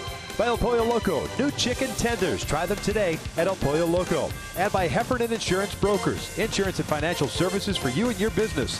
Visit hefins.com. New pitcher on for the Oakland Athletics. Angels still batting here in the fourth inning. 7 batters came up this inning, and Migden did not retire one of them. 65 pitches, 3+, 9 hits, 6 runs, all earned. Responsible for 2 guys left on base, Ortega at third and Gratterall at second base. Zach Neal comes in to face Caleb Cowart, or in and out, who's in, who's out. 4th appearance for Neal against the Angels this year, and he's also made 1 start. Overall, his 23rd game, 2-4 and a 4.79 ERA. Cowart swinging first pitch, fouls it off. Yeah, 2-seam fastball. It's going to be 87 and 91. Slider, curveball, changeup. Caleb's 0 for 1 with a ground out to second. Infield in for Oakland.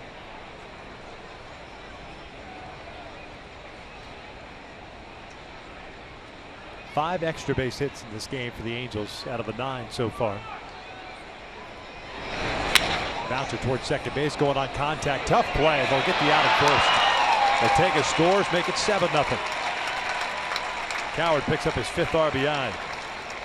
That was a real good read by Ortega. As soon as that baseball was hit on the ground, see him getting that good secondary lead. He's going right away. The contact play on, a tough in between hop, no chance.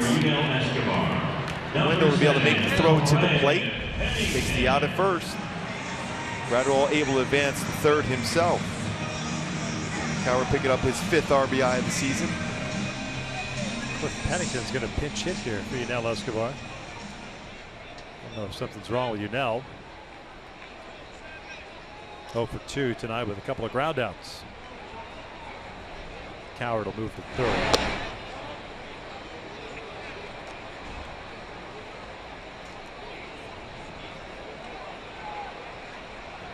Kind of odd. We get word, we will certainly pass it along. 212 average for Pennington, 3 home runs, 10 RBIs. Infield still in. Pulls this one over to first. Alonso's got it. Coming home is Gratterall. Now they're in the rundown. Pennington will get to second base as the rundown continues. 2 down.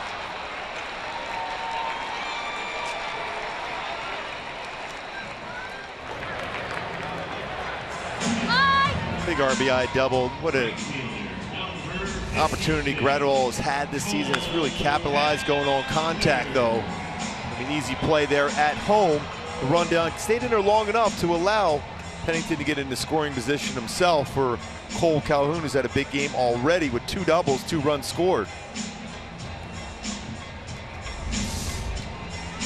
The old 3-2-5-1-6 put out of Graterol for out number 2. There's Calhoun. That sounds like an 80s song. Almost. Something Tommy Two-Tone would do. Yes. But didn't. Cole rolls it foul. He started off this inning with a double off the base of the wall and right. 2 doubles tonight. A couple of runs scored. There was a batted around here in the 4th. Marte talking to Albert Pujols, who knows a little bit about hitting a grand slam in his career.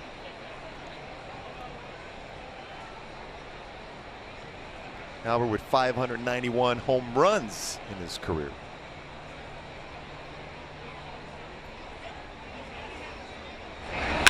This one's hit out toward left center field, tailing away from Eibner. He's not going to get there. Pennington will score. Calhoun at second base. He's going to try to go to third. Relay from Simeon, not in time. So 2 doubles and a triple for Cole Calhoun, and the Angels lead is 8-0.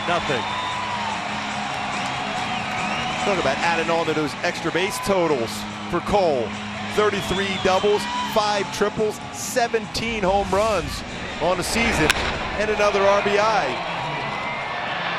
Another real good swing gets by Eibner, who made a good effort to try to cut that one off in the air and dive and catch it. But Cole, he's driven the ball very well the other way tonight.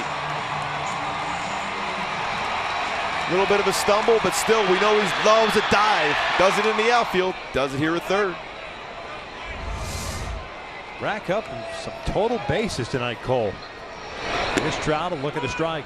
Mike a single in the first with an RBI, a walk and a run scored in the 4th. That's this inning. That was earlier this inning. It's a good thing we had Dick Enberg in the booth in the 3rd. Would have been able to finish the story this inning. Timed it perfectly. Trout, an RBI shy of 100, home run shy of 30.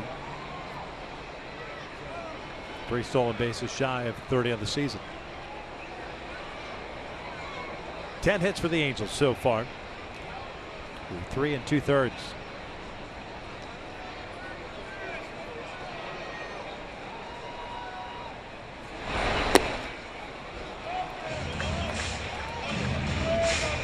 Mike Trout, with 6 plate appearances in this series so far against Oakland, has reached base all 6 times.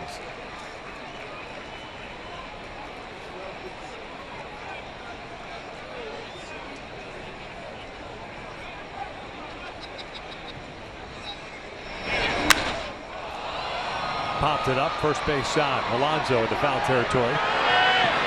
Gloves it, and the inning comes to an end, but the Angels strike for 7. We head to the 5th. It's an 8-0 Angels lead.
That matters is October. The NLDS starts October the 7th on FS1.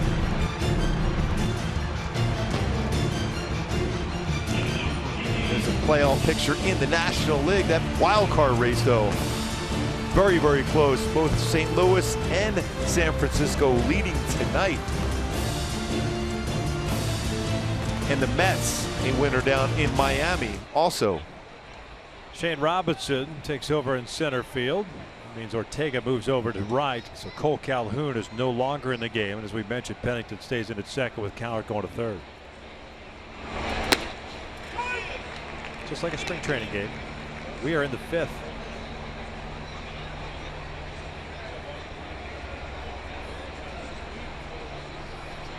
What a game for Cole Calhoun.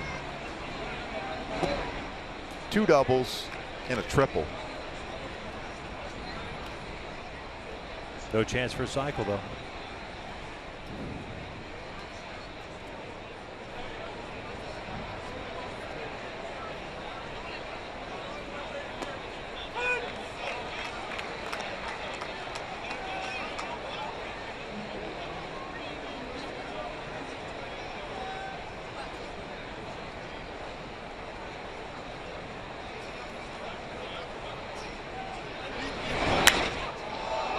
Valencia hits one out the left, and Marte moves back on it. Kind of a backup breaking ball. Jammed them enough to keep it in the ballpark. Pinch hitting for Marcus Semien, number 18. So 1 out, and you got a pinch hitter coming up, Chad Pinder, taking over now for Marcus Semien. Now it's really a spring training game. At least these guys have numbers that match the roster sheets. That's the worst. Tell you what, when you look at Nolasco throw, he has really been in a great rhythm over the last now 6 starts. Gotten that fastball confidence back, and it's set up his secondary pitches so well. And he's not wasting time on that pitching rubber.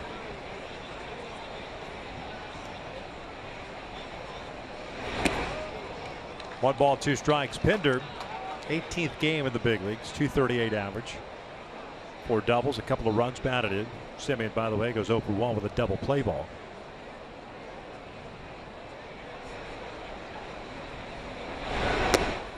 Two balls, 2 strikes. It's that time, if he wants to, just try to paint that 2-seam fastball away.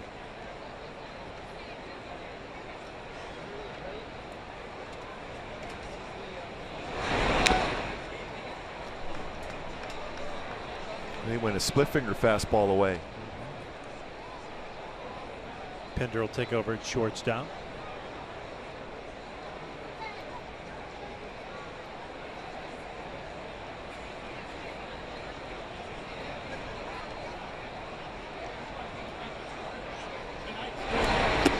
Down goes Pinder, 2 outs.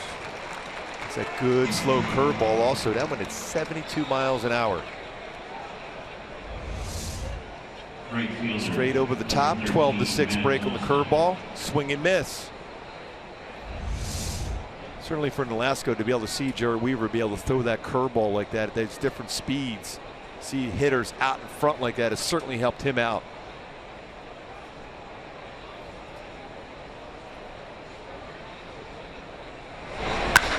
Lifted high to right field. Ortega backs up. That was a moonshot. 1-2-3 inning shutdown variety for Ricky Nolasco. Angels up 8-0 as we head to the bottom of the 5th.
Of the fifth inning. I want to remind you to join us on Sunday. It's Fan Appreciation Day, and also it's the last game of the year. Angels will celebrate our fans as we take on the Astros at 12:05. Fans in attendance will have a chance to win great prizes courtesy of Apple Vacations, Secrets Resorts and Spa, and Walla Grill. Go to angels.com for more details. Pinder, by the way, stays in the game at shortstop as we predicted. And G-Man Choi will lead things off as a pinch hitter here. This is C.J. Cron's spot in the order, or was. So the emptying of the bench continues.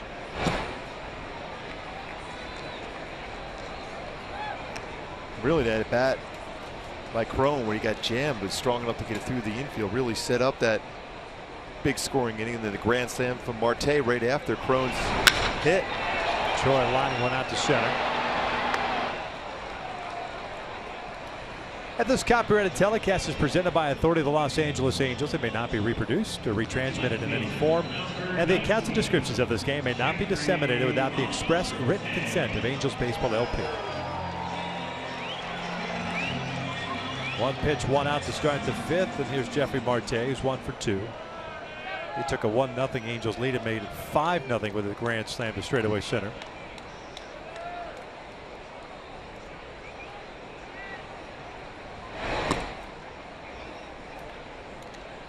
#13th home run of the season for Jeffrey. 42 RBIs.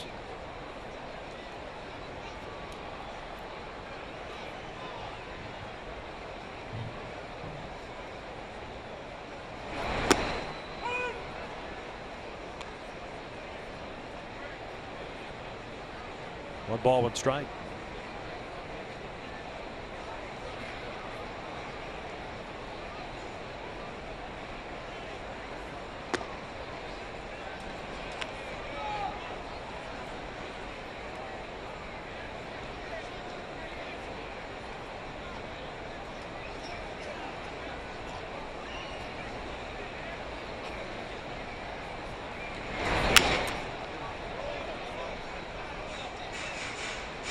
Mentioned that last at bat in the 4th inning for Marte in a fastball count. Got one center part of the plate, barrel of the bat on that baseball, dead center field, grand slam, first of his career for Marte.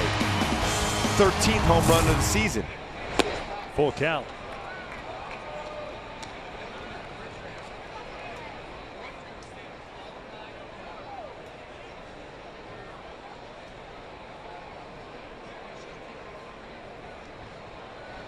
Simmons on deck. 3-2 now. This is bounced down the line. It's a fair ball. Looks like another extra base hit. Marte's on his way to second with a double. Tons of extra base hits in this game. And now it's time for In the Driver's Seat, brought to you by Kia, with Anderson Simmons coming to the plate. Good base running earlier today with a base hit, but also it's the defense. 2-time Gold Glove winner in the National League. 3 Angels shortstop have won Gold Gloves. The late great Jim Fregosi, Orlando Cabrera, Eric Ibar back in 2011. Looks like there's a chance, at least in our opinion, that Simmons would win the Gold Glove this season in the American League. Swinging first pitch, fouls it off. 0-1 count at Andrelton, who's 1 for 3. By the way, 7 extra base hits for the Angels tonight of the 11 total knocks.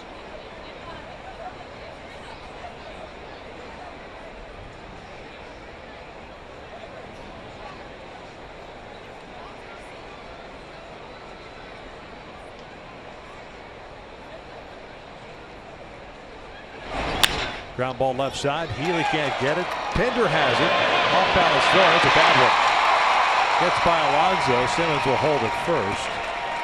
Should go as an infield base hit. Multi-hit game for Simmons. And it is a single.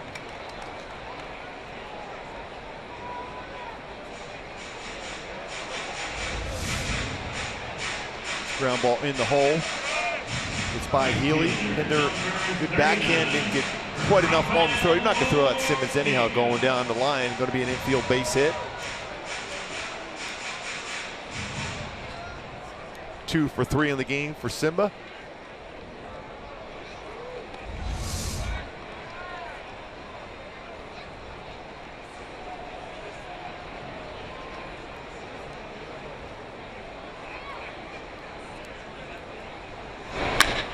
or take it towards second base. They flip it over to Pinder. They'll relay back to first, and they just got him.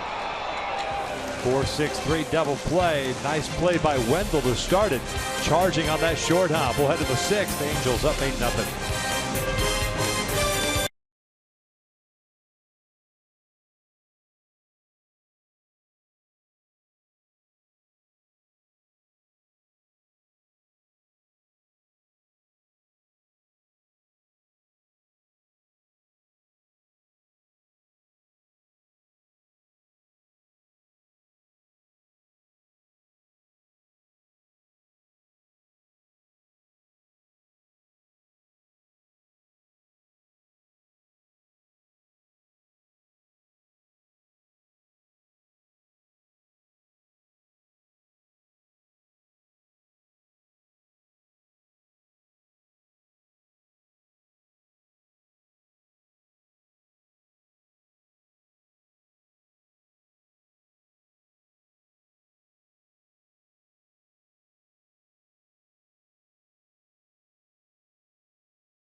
And Global's greater coverage of baseball, some big scores as we get closer to the postseason. Boston unable to clinch against the Yankees, lose 6-4. Baltimore loses up in Toronto, big game for Toronto. The Astros come back against Seattle 8-4. The Mets, after an emotional day yesterday in Miami, win that one 12-1. St. Louis scoring 12, beats Cincinnati. San Francisco leading Colorado in the bottom of 5th. And here's a game break from that game up in Toronto. Josh Donaldson. It's a fastball, inner half of the plate, home run, number 37 on the season. And a big win for Toronto against Baltimore as they battle for the top 2 spots as far as the wild card in the American League. Toronto wins 5-1. This one rolled over to third base. That's Caleb Coward. And Caleb airmails it. And that'll be a 2-base error instead of the first out. Matt Olson, pardon me, Brett Eibner will reach second base on Coward's error. He gets to that baseball and with that strong throwing arm. And throws it wide over at first base. G-Man Choi unable to get there. Ball goes into the dugout, allowing Eibner to go to second. Third error of the year for Caleb. New second baseman, by the way, it's Gregorio Petit. Pennington moves over to short. This one out toward left. Marte drifting over. One down. And my Hyundai key for this game for the Angels to be successful. Got a lot of run support. And Nolasco has made it work. Ricky, don't lose that number. That number 1 fastball has been working very good. Setting up those secondary pitches so well tonight. Again, another solid outing for Ricky Nolasco.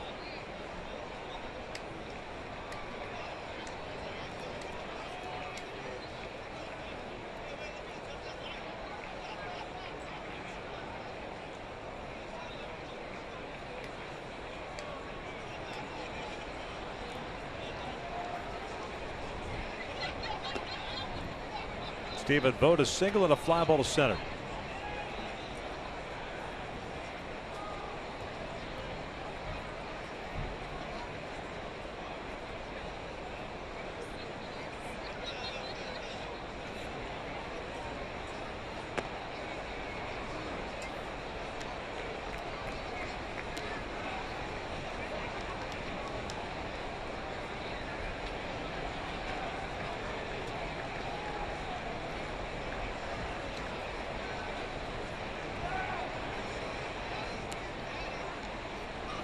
Nolasco with 2 strikeouts, 1 walk, 4 hits allowed.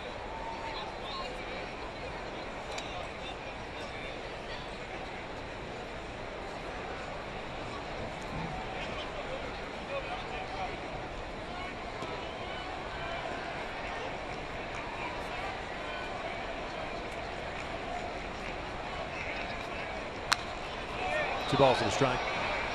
And he was sitting fastball, got one, but just high enough in the strike zone to jam him.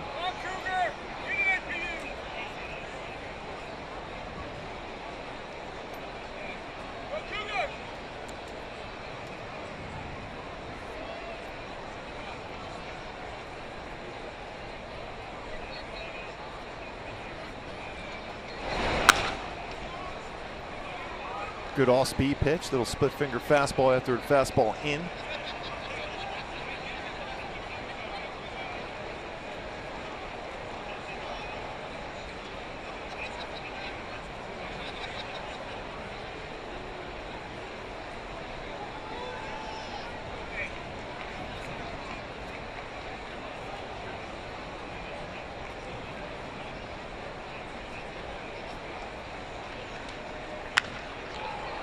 This one's out the left. Marte's there. Second out of the inning.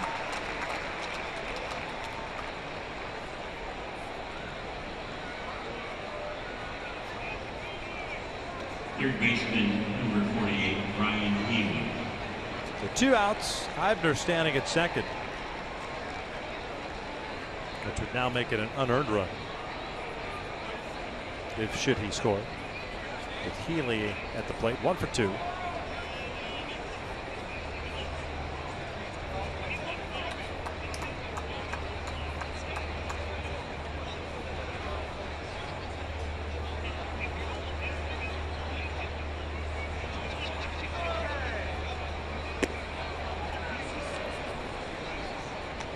Pretty good spot with that fastball, just a little bit off the outside corner though, but that confidence that Nolasco has had with his fastball has been impressive.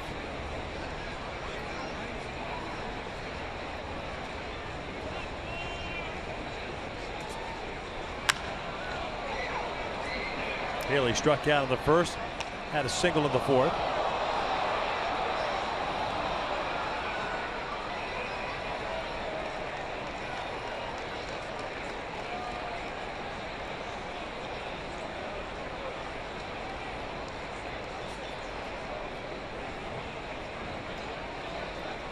Nothing. Angels top of the 6th.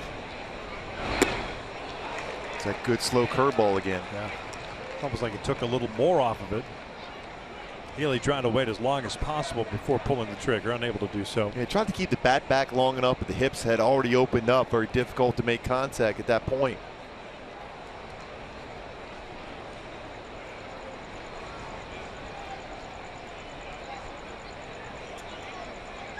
One, 2. Healy bounced it foul. And Gradwell was setting the sign. He wanted that pitch in the dirt, lower part of the strike zone, but middle part of the plate. Gradwell was tapping that ground to see if he could get Healy to chase something out of the zone.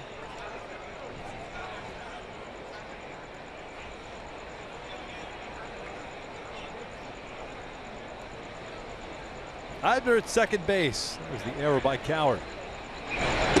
Takes outside. 2 balls, 2 strikes. 77 pitches for Ricky. Just looking back behind the plate, Gradwell's done a nice job setting a good target, quiet behind the plate, framing pitches very well. Look, earlier in the game he was having some trouble on the movement on some of the pitches, but he settled in. Breaking pitch down the line, and that is past Coward. It'll bring home Eibner. And Healy will head to second with an RBI double. That was a breaking ball in the inner half of the plate. Healy picks up his 34th RBI. 18th double, second hit of the game. See exactly where Gradwell wanted that, and it drifted back. Earlier in that at bat against Healy, he threw a 72-mile-an-hour curveball down and away. He missed it. This time it drifted back in, and he was able to hook it down the line for a double. Good adjustment by Healy. You can hear some cheers in that crowd here as a number of people come in from the San Fernando Valley. Healy does, to watch him play. They're right in with you. You guys carpool? Yeah. I could have used the carpool today. It's always refreshing. Good drive. I bet. Yeah. Davis 0 for 2. Lined out of the first, double play ball in the fourth. 40 home runs, 99 RBIs. Out towards center. Robinson broke back, comes in, puts it away, and we will head to the bottom of the 6th. The Angels up 8-1. And when we come back, we'll have the best of Gooby Tuesday.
So, Paulie, what's the best advice you ever gave Mike Scioscia?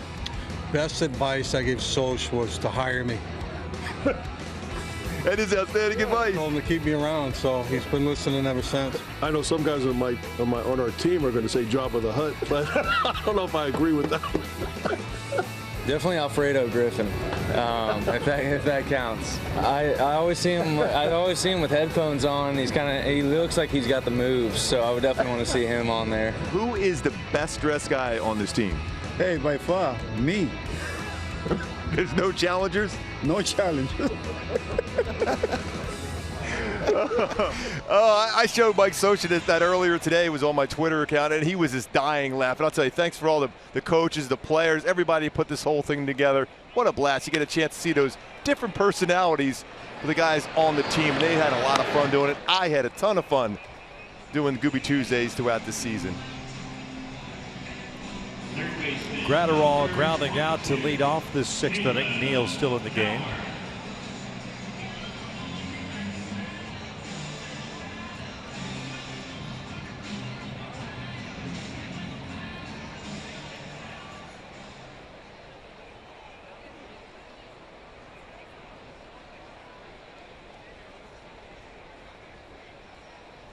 Gratterall a 1-for-3 game. Coward's 0-for-2 with a couple of ground balls to second.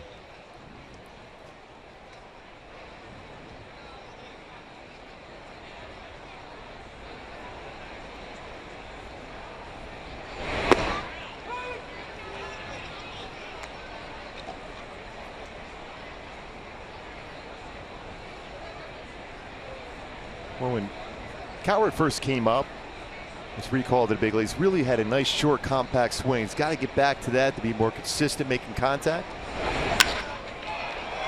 Out toward left, Valencia back. A little bit better swing on that one. All speed pitch, drove it pretty well the other way. 2 down. That'll bring up Cliff Pennington.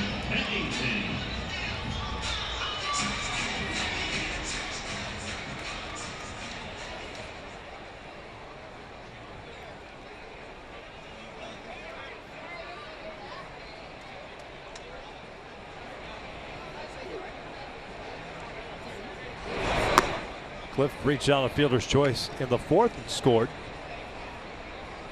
He's 0-for-1.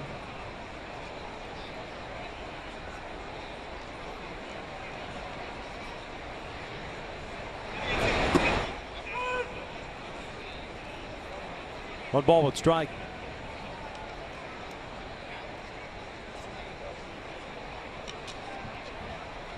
Neal's gone 2 2/3. 8 runs, all charged to Mingda, the starter.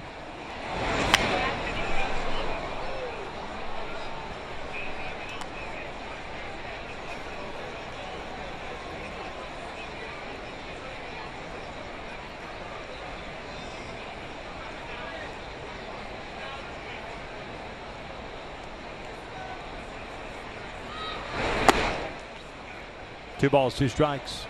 He'll go a couple of innings for you. He's been a starter this year.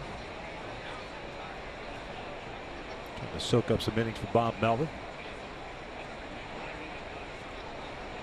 This will be his 30th pitch in relief. It's a pretty late swing, and almost. That Vogt's glove on that swing for Pennington. Late contact with that fastball, or I should say all-speed pitch going away.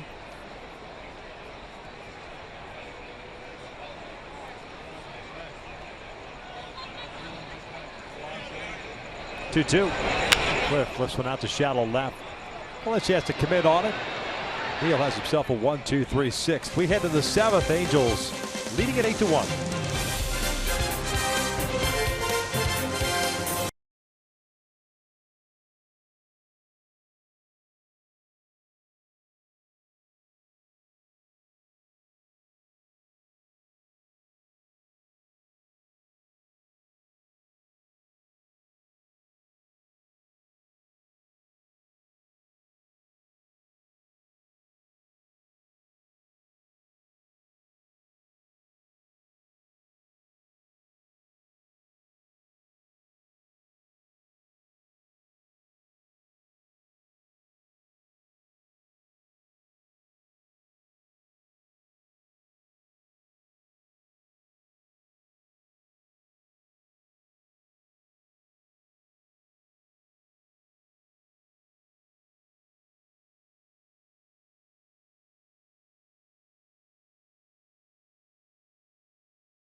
This telecast of Angels baseball on Fox Sports West is brought to you by Infinity. Visit your local Southern California Infinity retailer for a test drive today.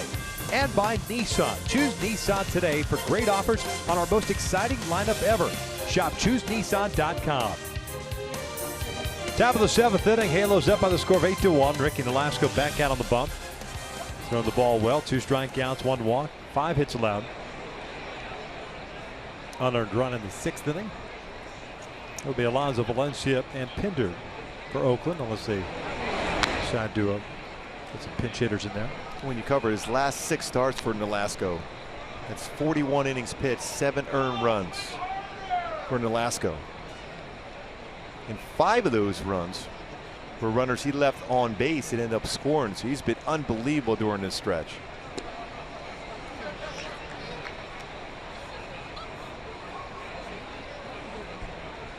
Down to Alonso for 2, a fly ball to center and a ground ball to second.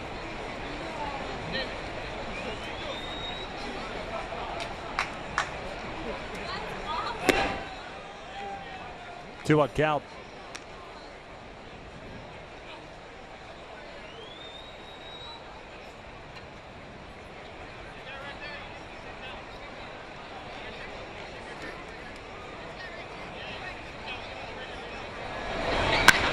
Down the line, and that is gloved by Choi. Made that look easy.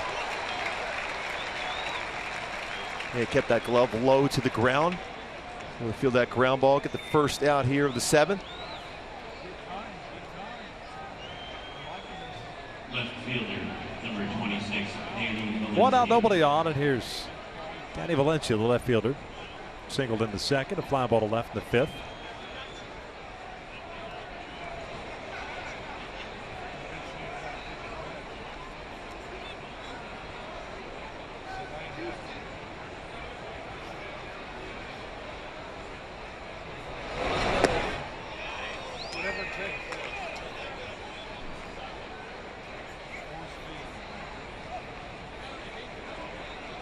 In that ability to throw off-speed pitches for strikes, along with his fastball for Ricky. Well, that was a dangerous slider there. Backed up on him. Every once in a while when he gets a little quick, his elbow drops, and that breaking ball, whether it's his curve or slider, will back up into the swing path of a right-handed batter. He wants to go down and away with it.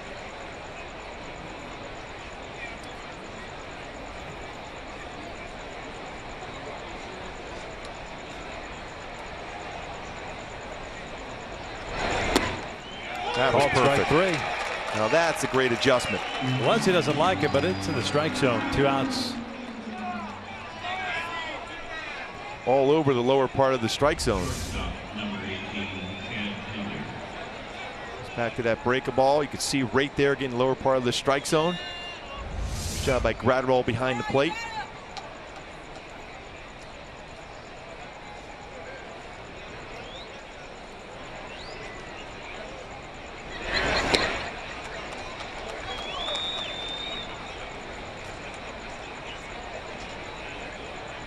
Pender struck out in the 5th.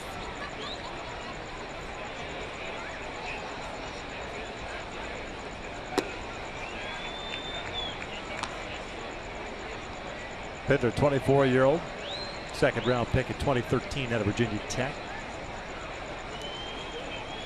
Middle infielder. Great spot once again. That fastball, two-seam fastball.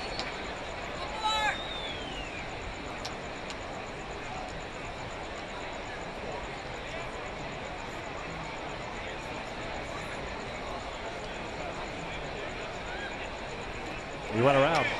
Pender goes down, and it's a 1-2-3 inning for Nolasco. He picks up his 4th strikeout. Stretch time, and the Angels up 8-1.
On top, bottom of the 7th inning. I want to remind you that MLB.TV Premium, the #1 live streaming sports service, delivers everything you've come to expect and more.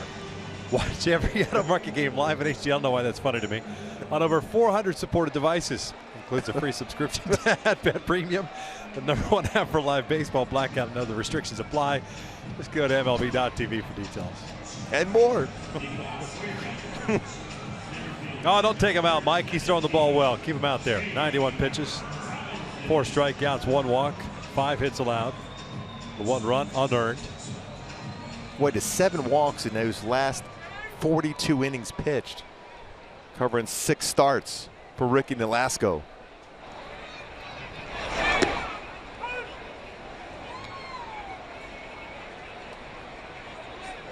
Dylan Overton, 1-3 mark at 12.49 ERA, takes over for Neal.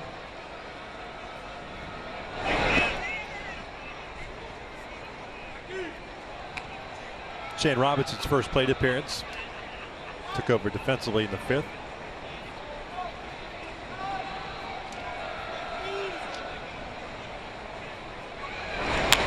Little dribber on the left side. Nice play by Overton. 1 out. Quickly got off the mound. A firm throw, stayed low in an athletic position to make sure that throw was going to be at the base. Slow roller, stays down. See that angle he throws at. Got a lot on the throw also.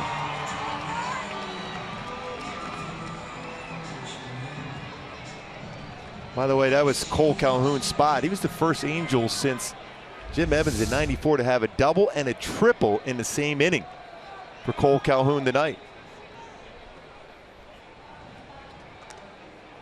Trout tonight a single, a walk, and a pop-up. DHing. 113 walks, tying club record. Tony Phillips. Turned that one over.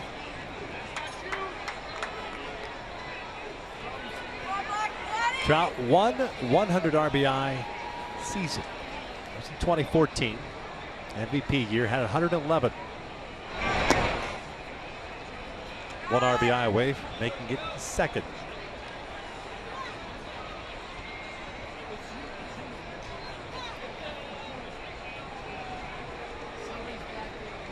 Two on. 2 balls, 2 strikes. Look at those numbers that Trout just continues to put up this season. A very impressive season. Most runs in one season. That's the club record. 129 back in 2012. It's 122 this season. Just 7 away from his own mark. He's set. Vlad with 124 ahead of him.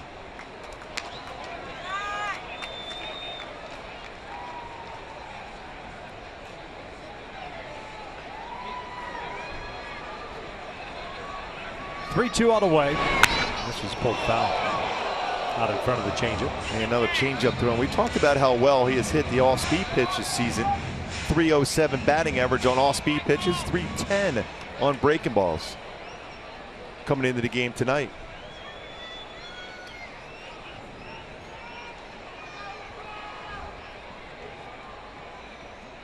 Here's payoff. Oh, called strike 3. Top part of the zone. Trout thought he had himself a second walk. 2 outs. Looked like it did get the upper part of the strike zone.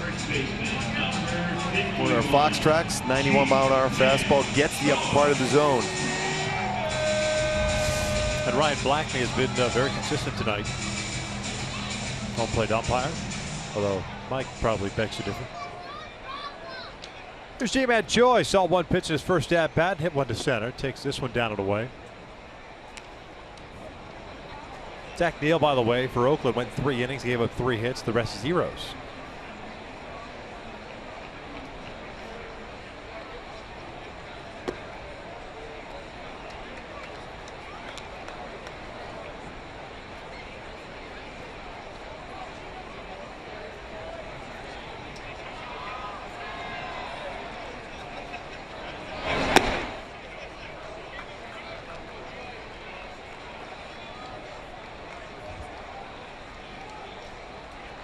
Yeah, I need to count 3-0 here now. Lefty versus lefty.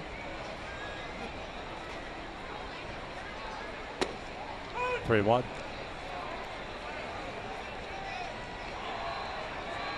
Halos with a run in the first and then drops 7 in the 4th. Comes off the starter, Daniel Mingden. Lasted 3 innings plus 7 batters. Choi bouncing it to the right side. That's Yonder Alonso.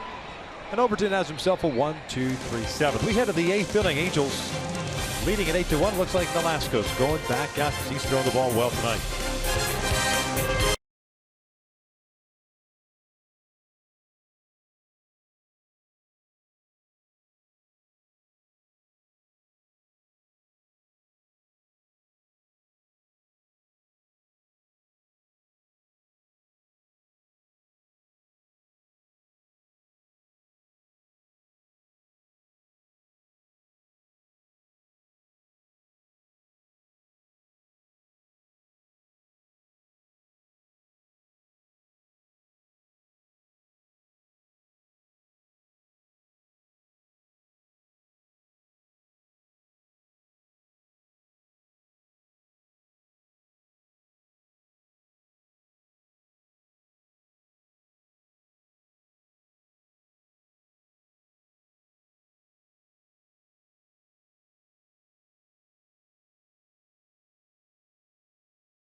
7 runs in the 4th. We head now to the top of the 8th, an 8-1 lead. Angels over the A's. Patrick O'Neill. Hope you stick around after this one. For Angels Live, brought to you by your SoCal Mazda dealers. Almost too much good stuff to talk about. I'll ask Tim Salmon for a World Series prediction. He doesn't know I'm going to ask him, but I will. Jose Mota on a special connection between Gratterall and Nolasco. That'll be interesting. I mean, we got Marte with the Marte Parte, Calhoun, Trout, but it is, of course, Ricky Nolasco. That ERA last 6 games, guys, 1.50. That's dealing. And he's hit the spot so well. He's got ahead of counts, changed speeds. Very impressive 6-game run for Ricky Nolasco. You can see the confidence in him also.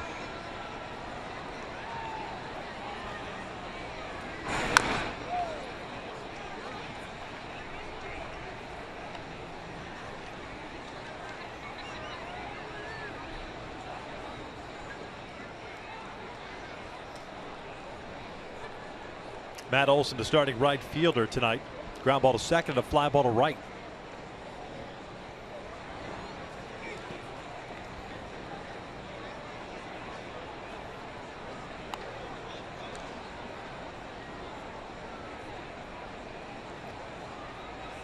Olson getting the taste of big league life for the first time. 7th game. 22-year-old out of Georgia. That's a great pitch. Thought he got him. A little bit off the inside corner, though. Good movement on that 2-seamer. Olson, a supplemental first-round pick in 2012 out of high school in Georgia. Big kid, 6'5". 2-2. Outside, full count. Kind of guided that split finger fastball after the 2-seamer missed this a little bit in the pitch before.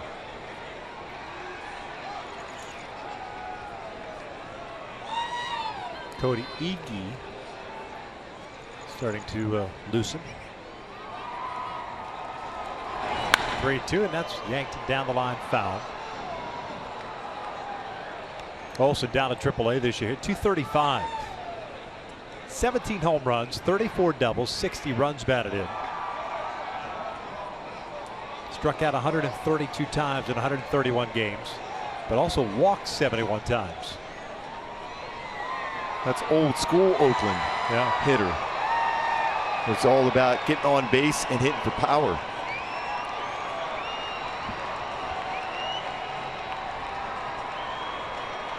.97 pitches for Ricky.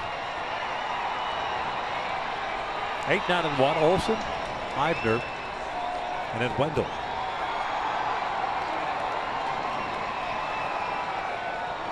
.3-2 again. He just missed low. And he walked him. Second walk issued by Ricky. Puts a man on for Eibner.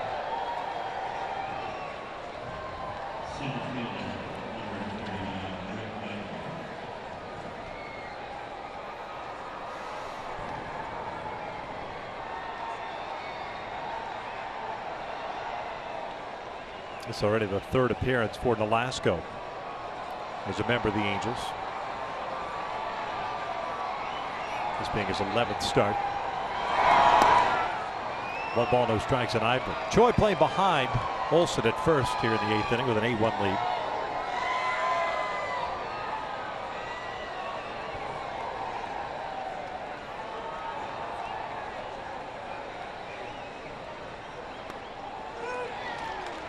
Still got good bite to the breaking pitch, Gooby. And trying to get another ground ball double play. 2 of them tonight.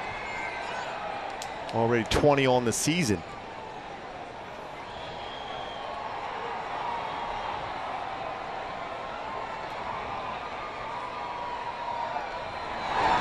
Ground ball to short. And on cue. To Petit. To Choi. 2 down. Well, he was looking for that ground ball double play, and he got that ground ball double play. Takes 2 to make things go right. How the song goes. And a flip over the Petit. 6-4-3 double play.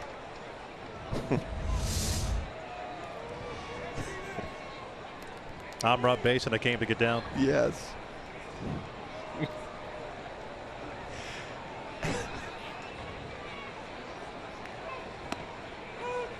Joey Wendell, second baseman.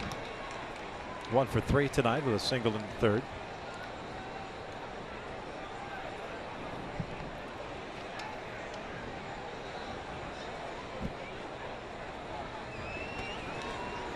Oh, 1. A ground ball to second. A nice outing for Ricky Nolasco. Excellent once again. 8 very good innings. Angels lead this one 8-1.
Probables, Sonny Gray going for the Oakland Athletics, Alex Meyer going for the Angels, and I'll tell you what, he's done a nice job. Matter of fact, his debut with the Angels came in a start against Oakland at the Coliseum, but he's gotten better and better, progressively better. Alex Meyer has. Sonny Gray, it's been kind of a lost season for him as Marte cues one off the end of the bat. Overton will throw him out for the first out here in the 8th. Kind of thought he wasn't going to pitch anymore this season, Sonny Gray, but insisted on getting an opportunity to go back out to the mound. Obviously, pitch count will be limited tomorrow night.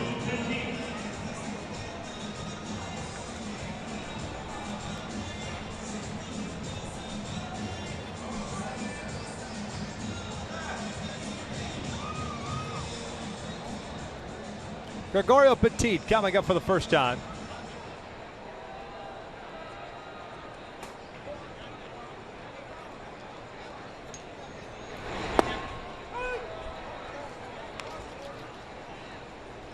Ricky Nolasco done after 8 solid innings. Last start of the year, Gooby.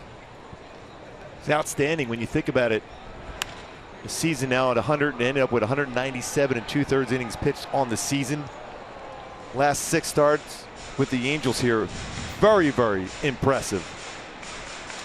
1.47 ERA over 6 starts for Ricky Nolasco.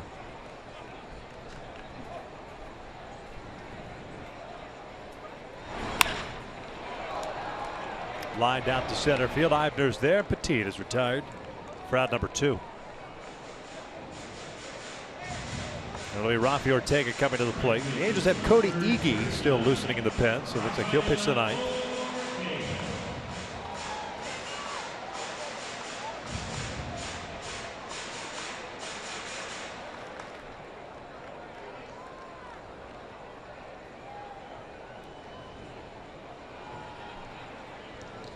You're told that Yunel Escobar left tonight's game with right shoulder soreness.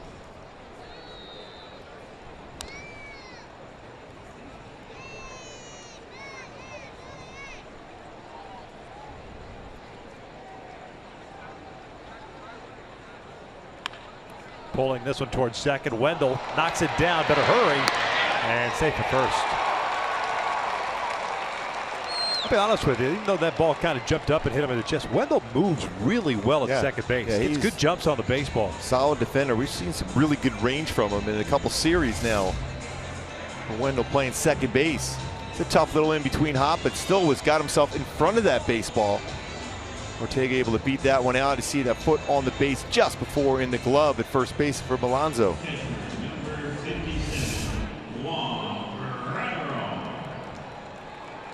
So it keeps in that bat alive for Juan Gratterall, who's 1 for 3 tonight.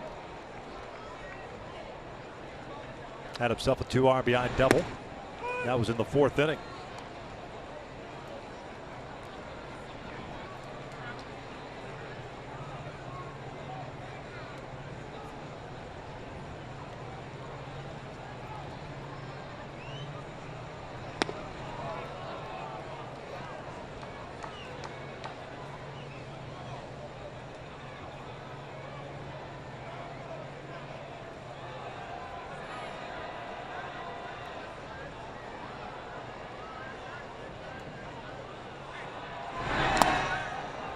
Gratterall goes down swinging. We will head to the 9th with the Angels leading at 8-1.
Eight to 1 here in the top of the 9th. And let's go to a game break in St. Louis. And Aledmys Diaz with the bases loaded.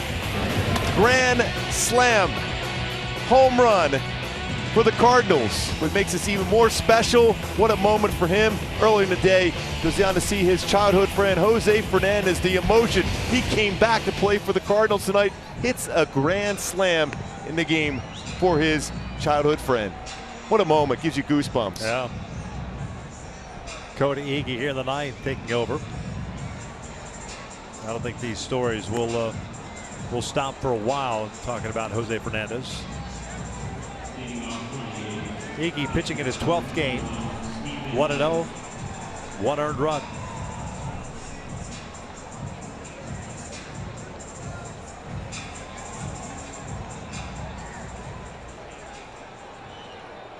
Vogt, Healy, and Davis scheduled batters for Oakland here in the 9th. Angels trying to make it 2 in a row against Oakland. Velasco 8 innings, 5 hits, 1 run unearned, and 4 strikeouts, 2 walks.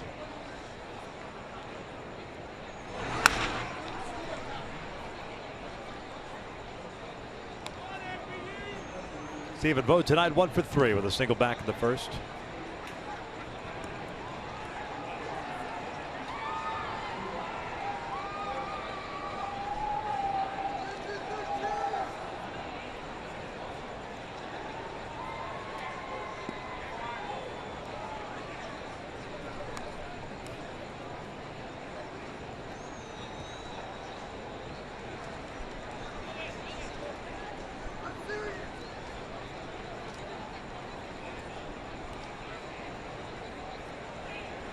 2-1.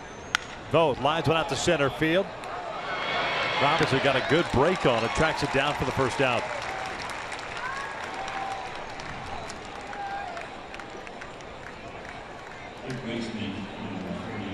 Some solid defense too again tonight for the Angels. Velasco was outstanding.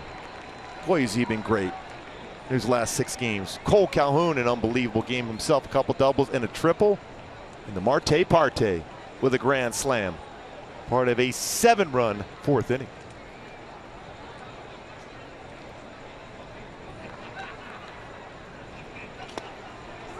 Healy looks at a strike. 2-hit game for the third baseman. A single and a double, picked up an RBI as well.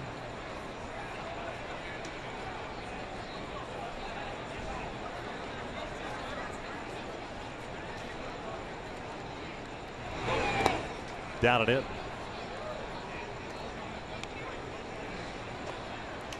One more against Oakland tomorrow night, then an off day on Thursday. And the last 3 of the regular season beginning on Friday with the Houston Astros in town. 7:05, 6:05, and then 12:05 on Sunday. Fan Appreciation Day. Turn that one over. 1-2.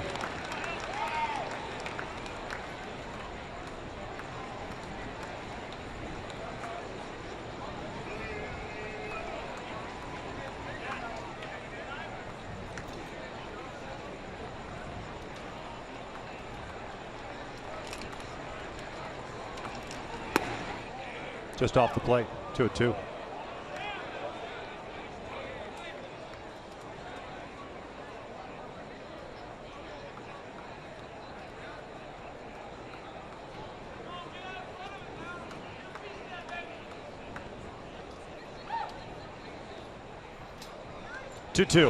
This is hit sharply and past Petit and Pennington. So Healy beats the shift, picks up his 3rd hit of the night.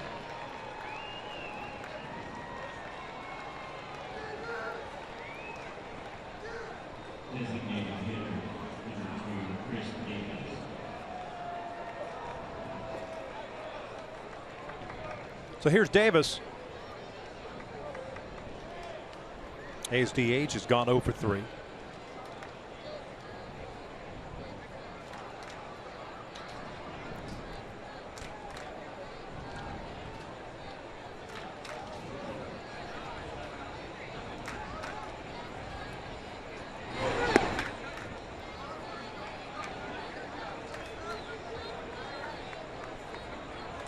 Three infielders on the left side. Davis up. Choi playing behind Healy at first with an 8-1 lead here in the ninth.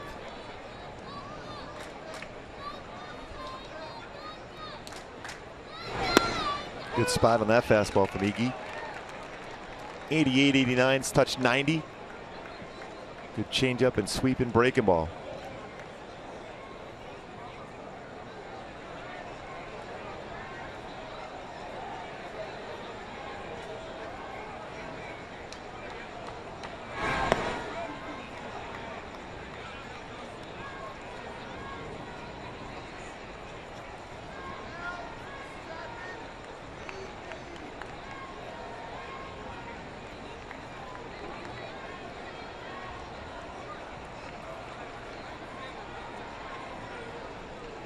Two one. 3 balls and a strike. Got an 8-1 lead. Got to throw strikes. Let's try to paint that outside corner at the knees. Talked about hot zones for Davis. That pitch right there has been very effective against him. Middle in, not so good. Great power to that pitch. And it was down and away again, that fastball. Try it again, same spot.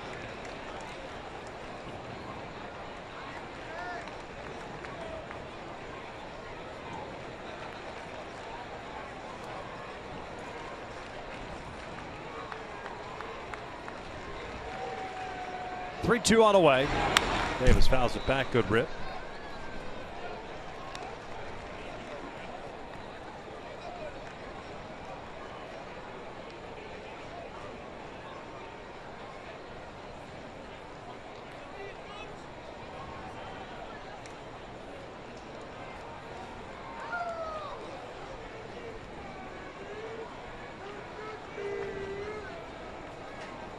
reset and do it again. And he walked him. So single followed by a walk puts 2 men on here in the ninth. Yonder Alonso coming up. First baseman, number 17, Alonso. 16 pitches for Iggy, right down the middle, 8 balls, 8 strikes.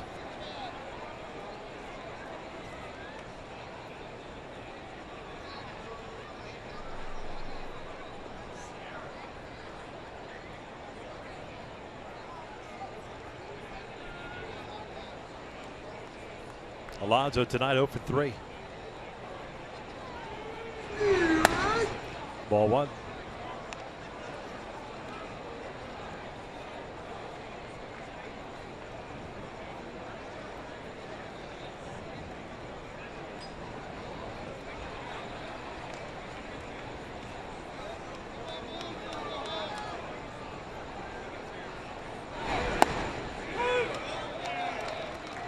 Went upstairs. Up there. Yeah.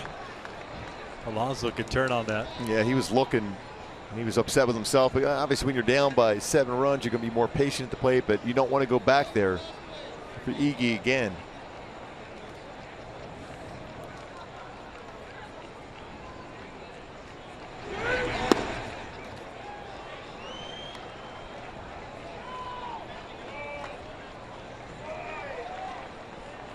Might have a better chance of getting some outs if you're near the zone with an 8-1 lead.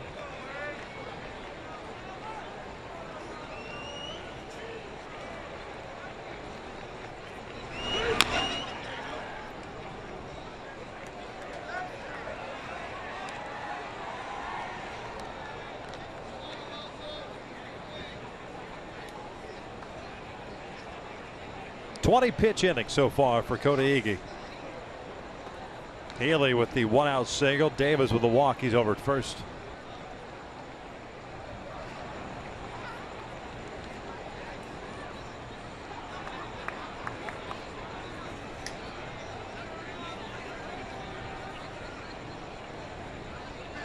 Two. Bouncer right side. Choi will just take the out at first. 2 down. At this point in the game, you don't want to take a shot and a throw to second base. Take those outs.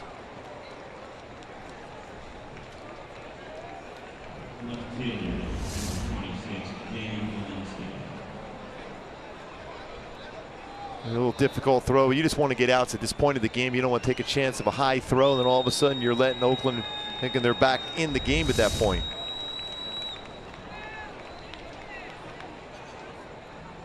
So here's Valencia, who's had a 1 for 3 game with a single.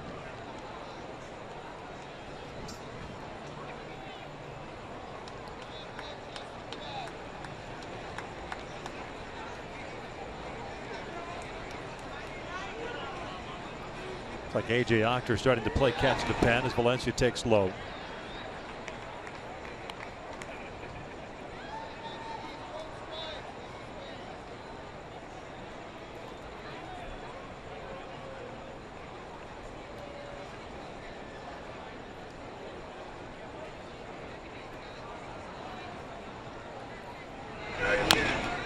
Off the plate, and this one will go foul. 1 ball, 1 strike.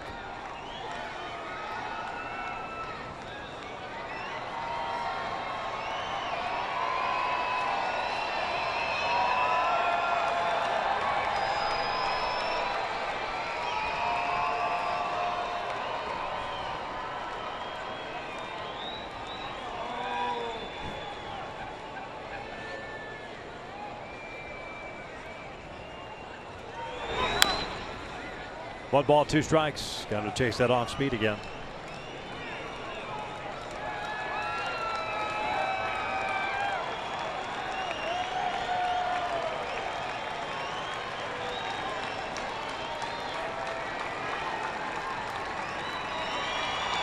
Looking for the second win of this series against the A's. First 2 games, but the 3rd game tomorrow night.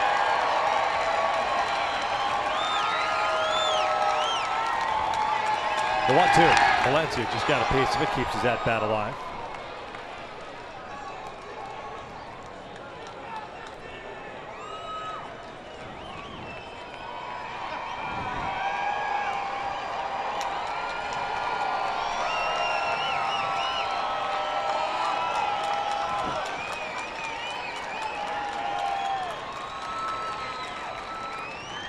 25 pitches by Cody.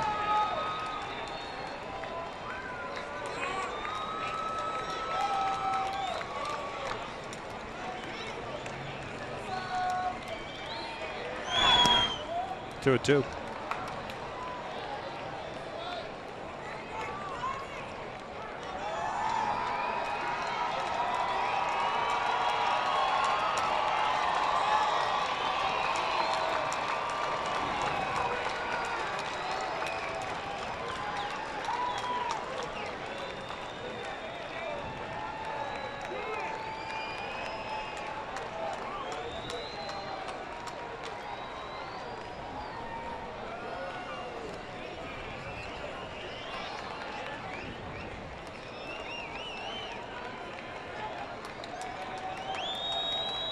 Are you kidding me? Let's go. Unbelievable. Let's go. 2 balls, 2 strikes. A 26 pitch 9th inning.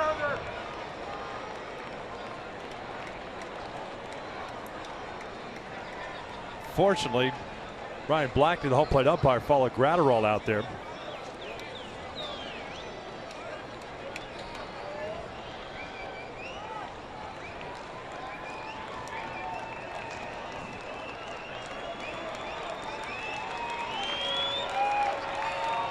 Two.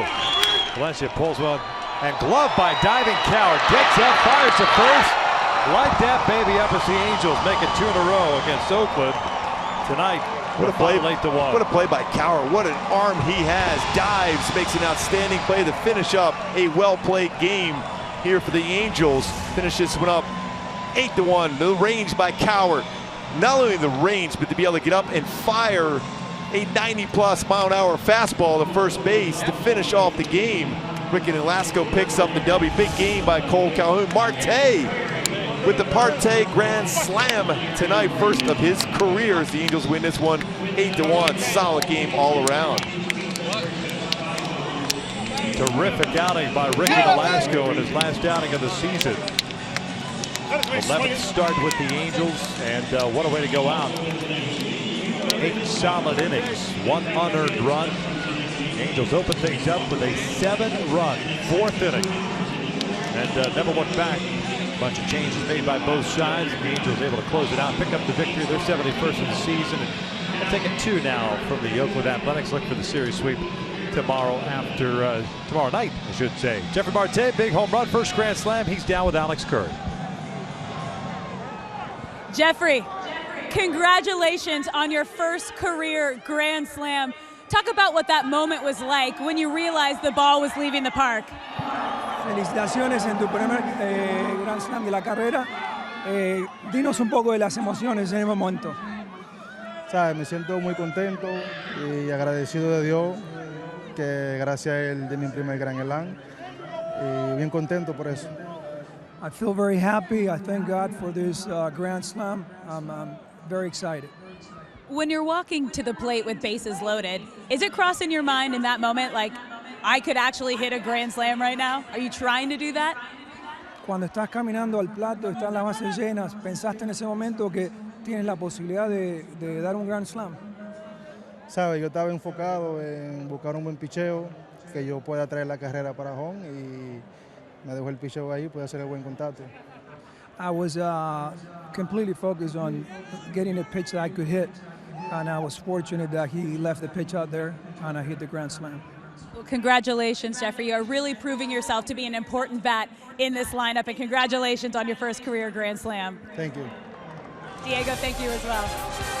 The Angels make it 2 straight wins here at the Big A after an explosive 4th inning, but stick around for Angels Live with Patrick O'Neill, Jose Mota, and Tim Salmon as they break it all down next.